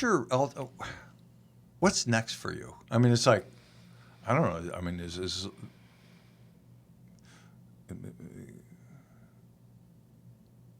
where you're going to be? I mean, this is where you're going to be for a while. Oh yeah, I'd like where I'm at. Right. Right. I mean, it's been, if we're talking company, Right. well, yeah, I like where I'm at. Right. You feel like you matter, right? We've all Like you're probably worked. valued. We've all That's we've important, all worked for some place where we feel like we don't have value. Yep. And where I'm at, I feel like I have value, and I can give. And I think what's great about that, because of the culture, right. we all do better. We all work more. We all work harder. Because we want to give as much as we get, right? Just the law of reciprocation, right? That's just the kind of Right. right. That's the kind of creatures we are, right? And so, no, I don't have a plan B, Right. right? Good. Put it that way. I mean, there's some, like I Well, mentioned that's a earlier, mouthful, man. That's important. Yeah. Not having a plan B. right, It's like, bang, I'm committed to this. Both right, feet. right. I think, yeah. If you have the plan B, Yeah. then there's always that going back. Well, who was that? Oh man, you burn the ships. Cortez. Cortez, yes.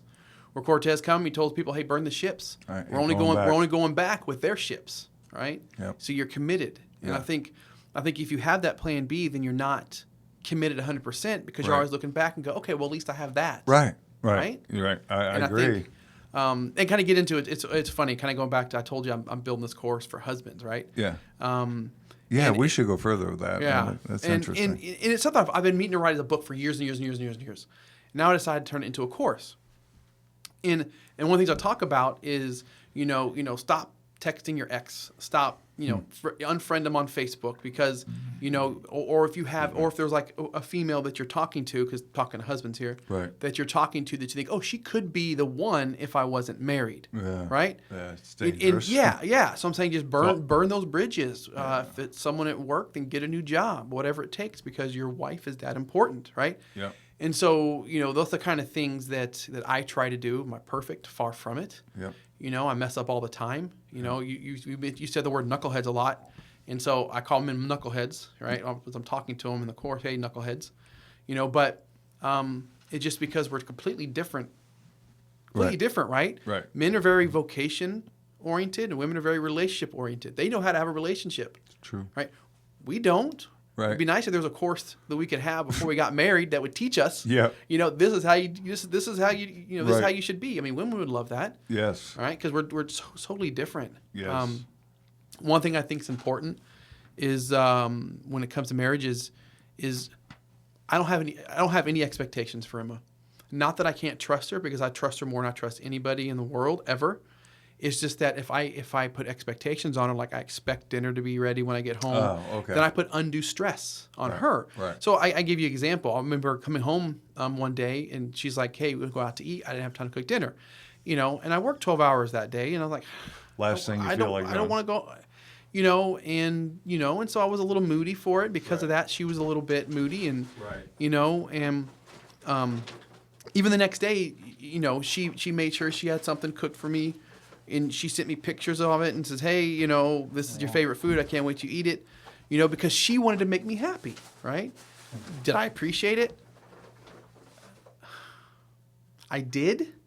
But then it was like, and then it's going to happen again. Anyway, so long story short, and I told her, I was like, Emma, I'm not going to expect you to make dinner for me anymore. I'm not going to expect that. I put undue pressure because I was thinking, okay, well, she's a stay-at-home mom, which is the hardest job in the world, right? Oh, I got you. That's not my title. No, she's a domestic engineer. Hardest job in the world, right? And so I didn't take into account that, because she was taking care of the kids. The kids had a hard day at school, or she was cleaning the house. And matter of fact, she'll even go and cut the grass for me because she knows how hard I work. And she's like, I don't want you to have to deal with this weekend. Let's go hang out. And I'm like, jeez, women are so much better than us guys. Jeez. And so I had that conversation. I'm not going to expect it. Right? And so, but when I get it, obviously I appreciate it more. She understands how much I appreciate her. It's So like I a think that all surprise men out there, quit expecting things. Yeah. Right? Your marriage will be so much better. I promise you, if you start releasing the expectations, you're going to get a whole lot more than you ever got. Release the expectations. Yep. Everything then becomes a surprise. Everything's a bonus. Everything's like, absolutely. wow, I Yeah. mean, that's so awesome. Right. And I'm not saying, like I said, don't release Right. expectations. You can't trust them. That's not what I'm talking about. Right. No, I get it. I'm talking about the undue stress Yeah. that goes on it. And, Yeah. if she wants to go out to eat, let's go out to eat. Couldn't cook dinner, Right. I understand, because she has so much other stuff she Right. has to get done. Right. I remember the day that happened, and he told me that. Yeah. And things have markedly improved. Yeah. That, Because it's not something that he does, but it's something that we feel. right. And he figured that out. Right. That's awesome. Word gets thrown around a lot, but that's being blessed, for Oh, sure. yes. For sure. Yeah. So that's why I'm putting the course together, because I think I can help men. I mean, Right. You say course rather it's actual than video. book. It's a so. video course. It's a course we can actually watch. Ah, there you go. Yeah. That's a good idea. Yeah. And so I thought about putting, With think a about it for while. manual along with it, or no, or just There'll be some handouts, Right, yeah, that yeah. you can use to write stuff down. yeah, But it's going to be a lot of there's some principles, like the whole expectation thing is important. Understanding that there's a lot of different things that are going to go in, a lot of different modules, about 10 of them, and I'm going to do 2 modules per principle. One is going to be like the essence, 2 to 3 minutes, and then there'll be the longer full module, like 45 minutes, an hour. right. But the essence one is going to be one of those things that at any time you can just listen to 2-3 minutes of me just kind of saying, hey, Right. these are the things you have to remember. Right. Knucklehead. Right. How are you going to? What kind of platform are you going to use? I mean, how are you going to deliver this to the public? It's going to be web based, obviously. Right. So From your YouTube channel, or no, I'll so you'll already set up the payment. You go in and you make the payments, and you okay. get a login, and you have a login. You okay. can watch the videos from a website? Yeah. Oh, okay, great idea. Yeah. I was even able to get committedhusband.com of all things. I can't believe it was available. Really? Yeah. Really? Really. That's a great name. It is. And I was like, Husbands.com was available. husband, singular, committedhusband.com. Oh, yeah. yeah. Yeah, but yeah, it was available. I was like, done. That's weird. Yeah. That's a big buy. Yeah, it cost me $11.99. That's weird. Yeah. It used to always blow my mind that car jobs it was available. Some of the sites we bought was like, how was that available? Right. Automotive Retail Sales Careers.com. Right? Oh, geez, that was Yeah. that was such an SEO play. Yeah, right. Worked. It did. Yeah. I forgot when we were mentioning such sites that I helped build. Yeah. I forgot about that one. Oh yeah, man. There's more that we're. I don't know. Over the years, probably. We've We've done a lot together over the years, Yes, we have. which is Yeah, you helped us a great deal. yeah. Well, I enjoyed it. Yeah, it was. Yeah. It was cool. But what you're doing now, I'm really happy to see that. Is there like, titles are goofy. So, is there positions available to you? Well, I'm a VP of paid media. Right. So, I guess once they come available, the only one that I would go into would be like, but it's not even there yet, right? Right. So we don't have like a CMO. All right. Okay. Right. So, but no, I like where I'm at. The team I work with is great. Right. We're doing some, have some really, really smart people. We're talking like, Ivy League college graduates, right? Which sometimes I think is funny because I didn't attend college. Right. Right?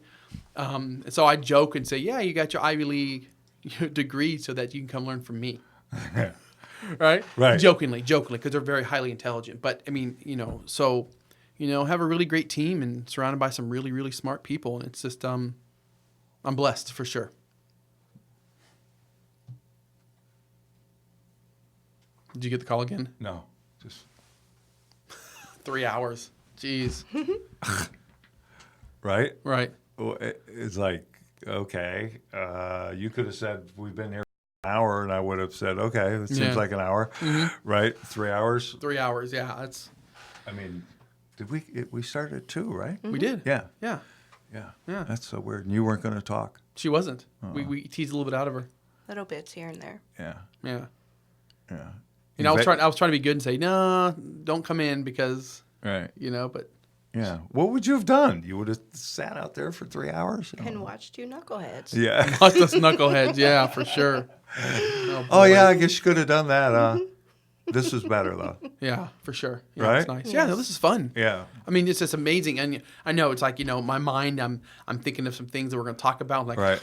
I don't know. Let's forget about it. Who knows what we're going to get into? Right. We talked about AI. We talked about marriage. We talked about, Yeah. Me getting drunk. you getting drunk. Which, like I said, that was a great story because, hopefully someone needed to hear that. Right. Right? Right. I That's the hope whole so. idea. Yes. Because, telling a story like that can be a little embarrassing for you. Right. But you shared it. Yeah. A lot of courage, which is good. Well, it's the old Rule 10 that we've been talking about for like 20 years, Treat every person that you meet, friend, foe, loved one, or stranger, as though they're going to be dead tonight at midnight. Right. Extend to that person all the care, consideration, understanding, and love that you can muster, expecting nothing back in return. Your life will never be the same.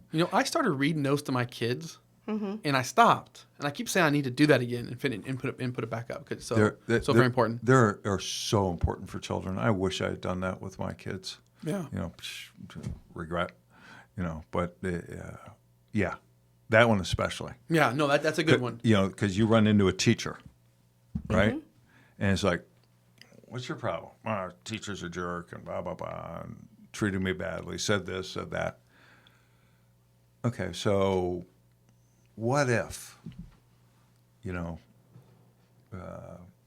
he or she just lost her sister or friend or dog got hit by a car, and that's the reason that she treated you that way or said what she said to you today, Right. Or what if, even worse, she just found out she has or he has some sort of health issues that are going to end up badly, Yeah.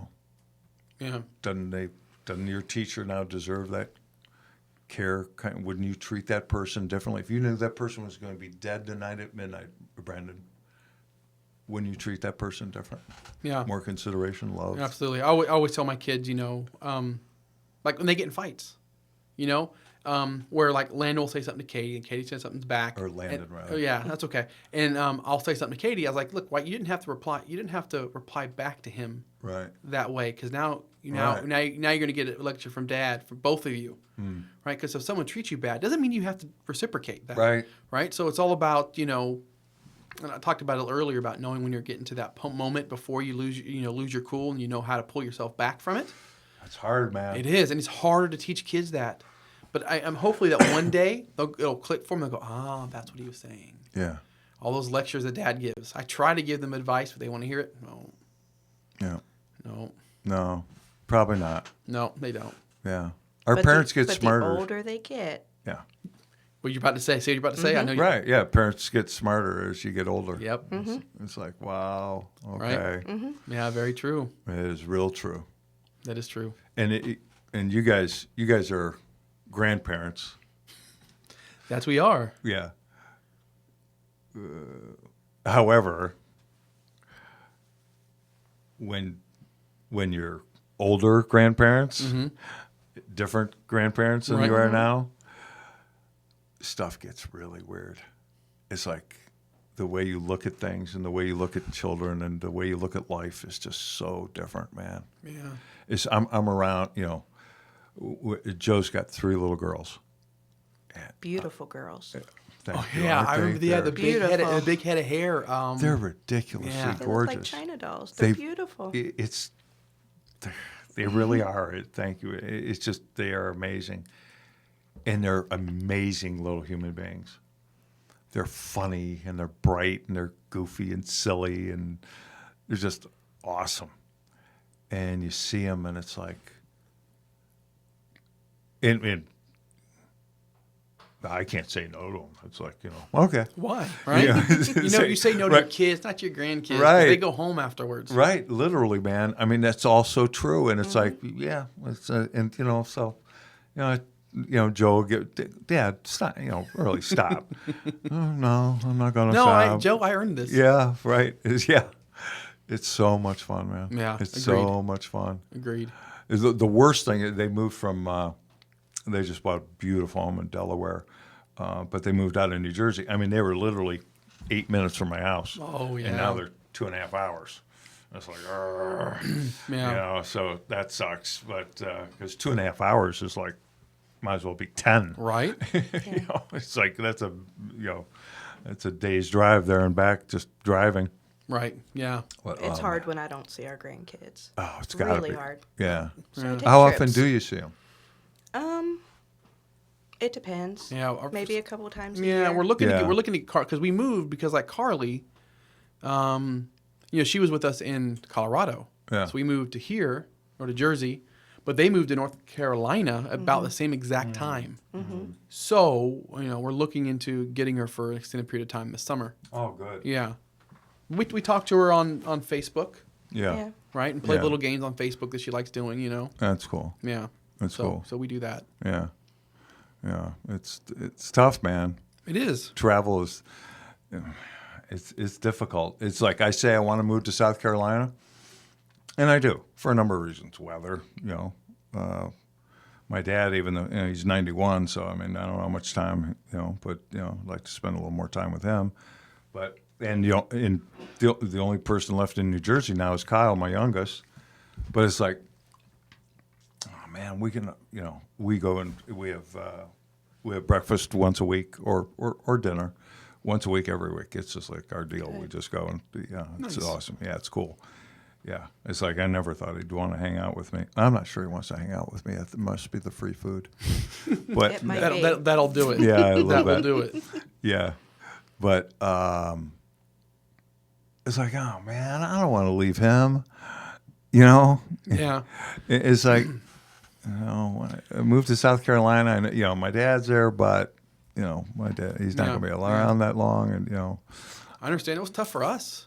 Oh, There's a lot had of to things. be. There's a lot of things you have to weigh, and even the fear. So we had a good life in Yeah. Colorado Springs. We Yeah. had family. We had our church family. We had Right, friends. Right.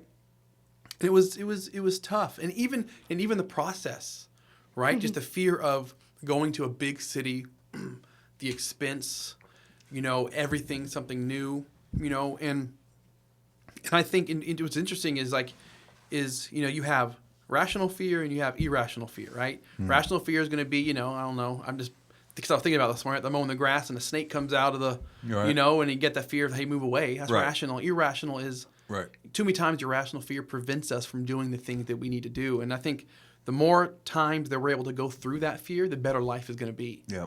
And it was tough. It was tough getting through that fear, right? Of the change, of not knowing people, of starting all over again, which we've done. We moved to Portland, Oregon. We moved to Colorado.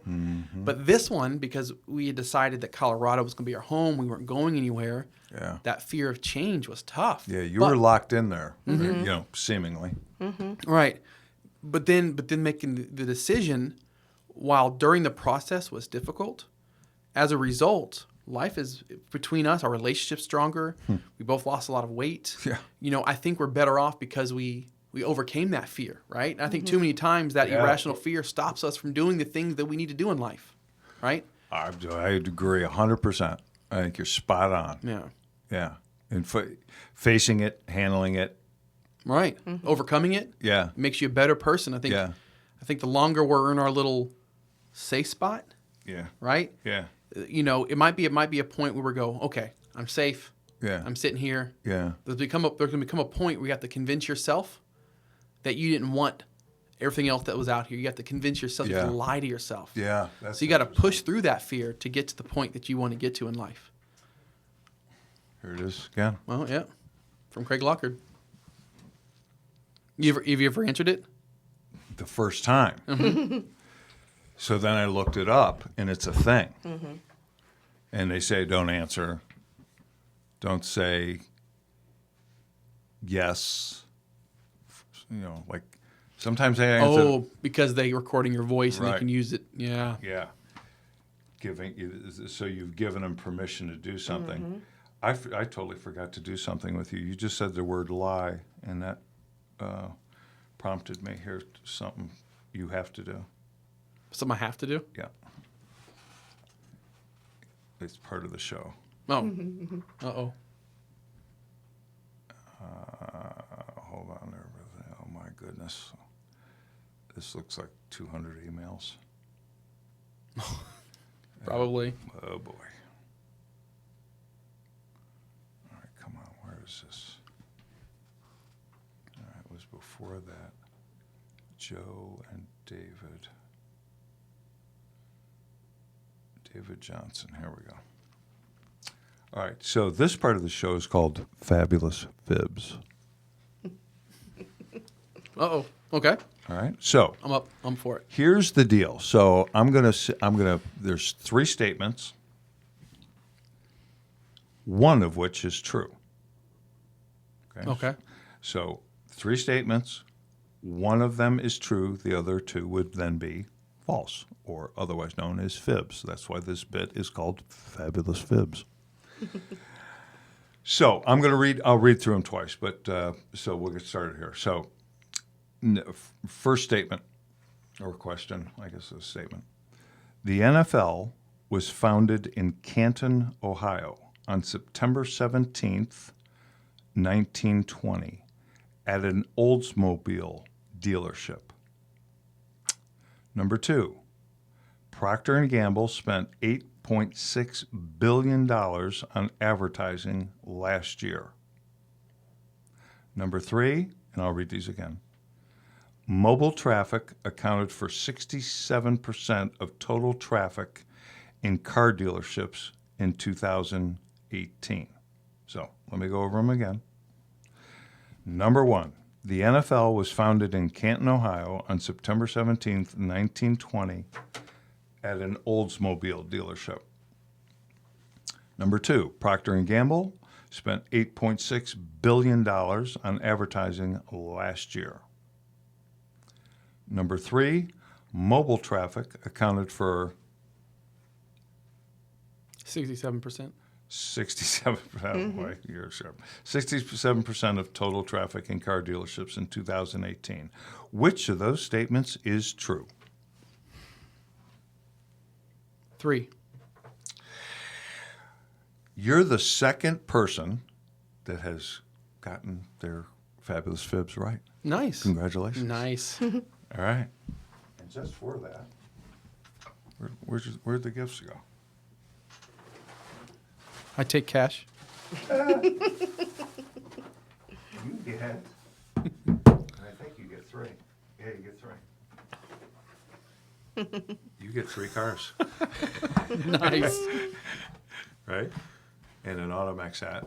I didn't know. AutoMax, excellent. Yeah. Gosh darn it, Emma. I'm gonna have to send you one. I thought I had another one. Oh, I'll there. share.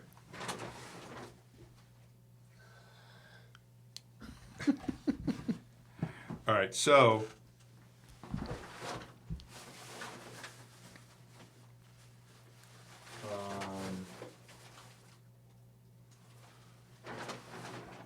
shoot, I thought I had another one in there too. All right, so I'm going to owe you one if you get this right. So here's a bonus question, Okay. and you put yourself in this one, so this is all your fault. Okay. This is the reason, because we listen. So this is why I asked you a question the other day online. Your bonus question: the 49ers all-time leading rusher is whom? The San Francisco 49ers all-time leading rusher is whom? This is a tricky one, man. That is. Because you wouldn't, when I saw it, I go, really? I wouldn't think that, but it's a little tricky.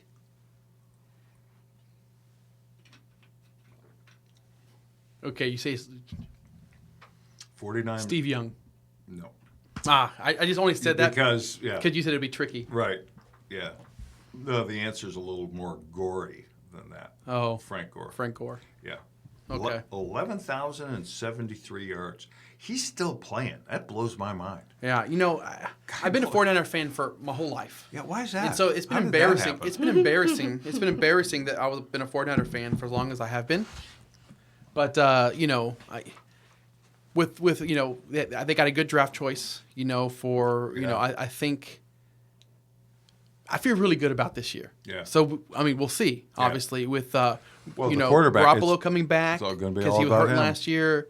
They got I can't think of the guy's name now, but the defensive lineman that they picked the first round. He was like number 2 pick overall, 3 pick overall. Yeah. What's his Drawing a name? blank. So So their defensive line is strong. So we'll see. We'll see. We've been let down by the 49ers before. So Yeah. Well, last year they were the sexy pick. It had the quarterback not gotten hurt. Right. Because he got traded. And what did he win? It's like 5 in a row or 6 in a row or something. Like, bang. Yep. Left New England and. Yeah, left New England and won, and you get excited about the next year. Then he gets hurt. It's like, oh, great, here we go again. Yeah. Well. So we'll see. Yeah. We'll see how it goes. There's worse things. You could Well, be good. a You don't owe Cleveland me. fan, You don't owe me anything because I got it wrong. right? Yeah. Well, that's okay. You keep them. Actually, and I'll have somebody send you another hat in the mail. All right, we got to wrap this thing up, Okay. man. Gosh, I've enjoyed this. I really have. Yeah, same. I mean, fun. we could sit here about whatever for however long because we haven't covered. In my mind, it's like we haven't covered half the stuff I really wanted to get to. But it's like, well, Yeah, I know. whatever. Yeah. And I don't know. It's like. Maybe I'll come back for episode 112. Let's do it before that. Okay. Yeah, let's do it before that. Yeah, I'm 2-hour drive away. Yeah.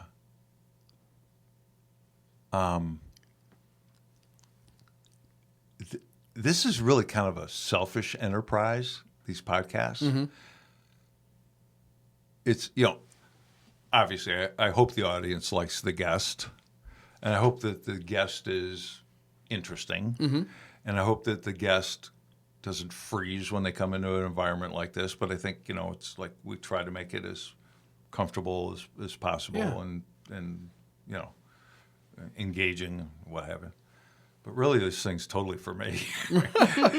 It's like, because I get to learn stuff Right. from smart people that I wouldn't normally, be able to spend this much time with. I mean, we've known each other for, quite a long time. Right, yeah, we have. 25% of your life, basically, right? Thanks, Dad. Right? Yeah, that's right. Thanks so much for saying that, son. But it's like I learned stuff today I didn't know, about you, about just stuff. Right. It's that, fun. that I'm going to remember. So, which is so cool. Yeah. Well, I thank you. Yeah. Yeah, for the invitation. And your course thing, I love that idea. I think that's going to be very helpful to people. Yeah. Well, look, over half. We're married, obviously, and then if you have one other married couple in this room, Yeah. statistics say that one of us are going to get a divorce. Yeah. That's pretty weird, huh? Right. Yeah, it's crazy.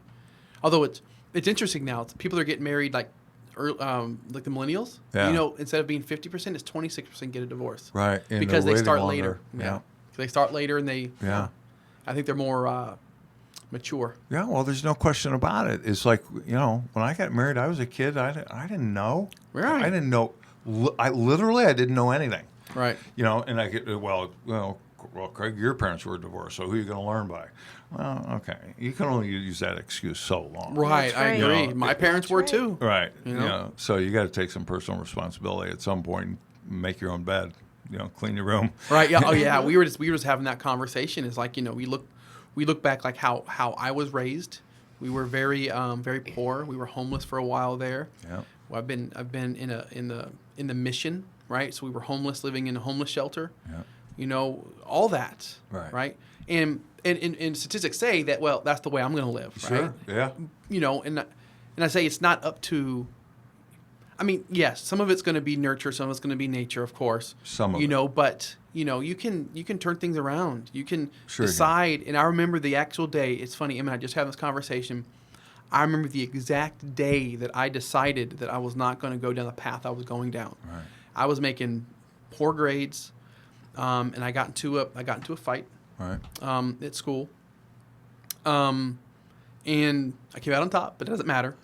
But I was so worried because they were gang members, and I was worried. And I remember the very next day, because this is in Nebraska. Nebraska, you couldn't take the school bus; you had to take the city bus, right? Oh. You only take the school bus when you're in 9th grade, 10th, 11th, and 12th had to take the city bus. Oh my God. So, and I remember I was like, well, I'm going to take the next bus. And I remember I had my my PE locker with me just in case I got jumped. Oh.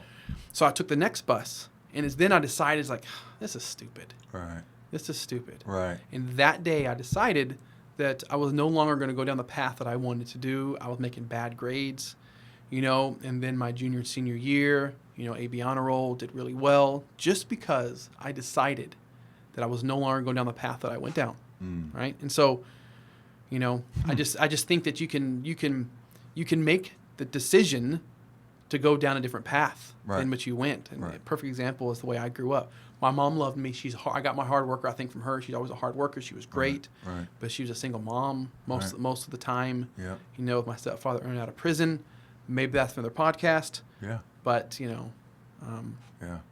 But we can change. Yeah. It's about decisions. For sure. You said that word 2 or 3 times, and it's you have to decide, commit, act. It's For sure. kind of the way it should go, I would assume. But it starts with a decision to change, Right. to put something into action, right or wrong. Right. Because all decisions don't turn out great. Isn't that the truth? Yeah, but sometimes, and that's where that failure comes in. If you make a decision to try something and something hard, way out of your comfort zone, moving out here, working in Manhattan, that's a big out of your comfort zone deal, Right. right? I asked myself, how did I get here? Right. But even had it not worked out, and not that you have self-esteem issues, you're, in my estimation, a pretty mentally healthy human being, and but for someone that does have those issues, getting out of your comfort zone and at least trying that, even if you fail, is like you're going to be better off in everything else from that point on. Your self-esteem is going to be raised because at least you gave it a shot. Right. Some people never give anything a shot. Yeah. What is that? How does that quote go? It's better to try and fail than not to succeed at all. Not to try at all. Not to try at all. Right. Yeah. Right? I think that's. I totally agree. I think that's. Totally agree. That's true. all about pushing past fear. Right. Right. Because even if you don't make it, you're going to be stronger off because you'll be better off because of it. At least stronger. Keep pushing. All right, dudes. Again, I can't tell you how much I appreciate you doing this. I really do. Just the both of you being here just means everything to me. I really appreciate it. Yeah. Well, I enjoy you asking. I appreciate you asking. All right. So, Thank you. Thank you. And we're going to do this again, right? Okay. Yeah. Absolutely. Yeah. I'm in. Yeah. Yeah. Maybe we'll make a couple days of it or something. And go out to dinner or something. Yeah, sounds If good. I wasn't so wasted tired, I'd go take you out to dinner tonight. But Are you driving home tonight? Yeah. Yeah. Well, yeah. drive safe. Yeah. Got to take care of my doggy. Yes. My hound. Dixie. Yeah, Dixie. Dixie do. All right. Again, thank you, man. All right. No I problem at appreciate all. it. Thank All you. right. Thank you, sweetheart. You're welcome. That was Thank great. you. All right. Bye, everybody. Peace. Love Bye. you.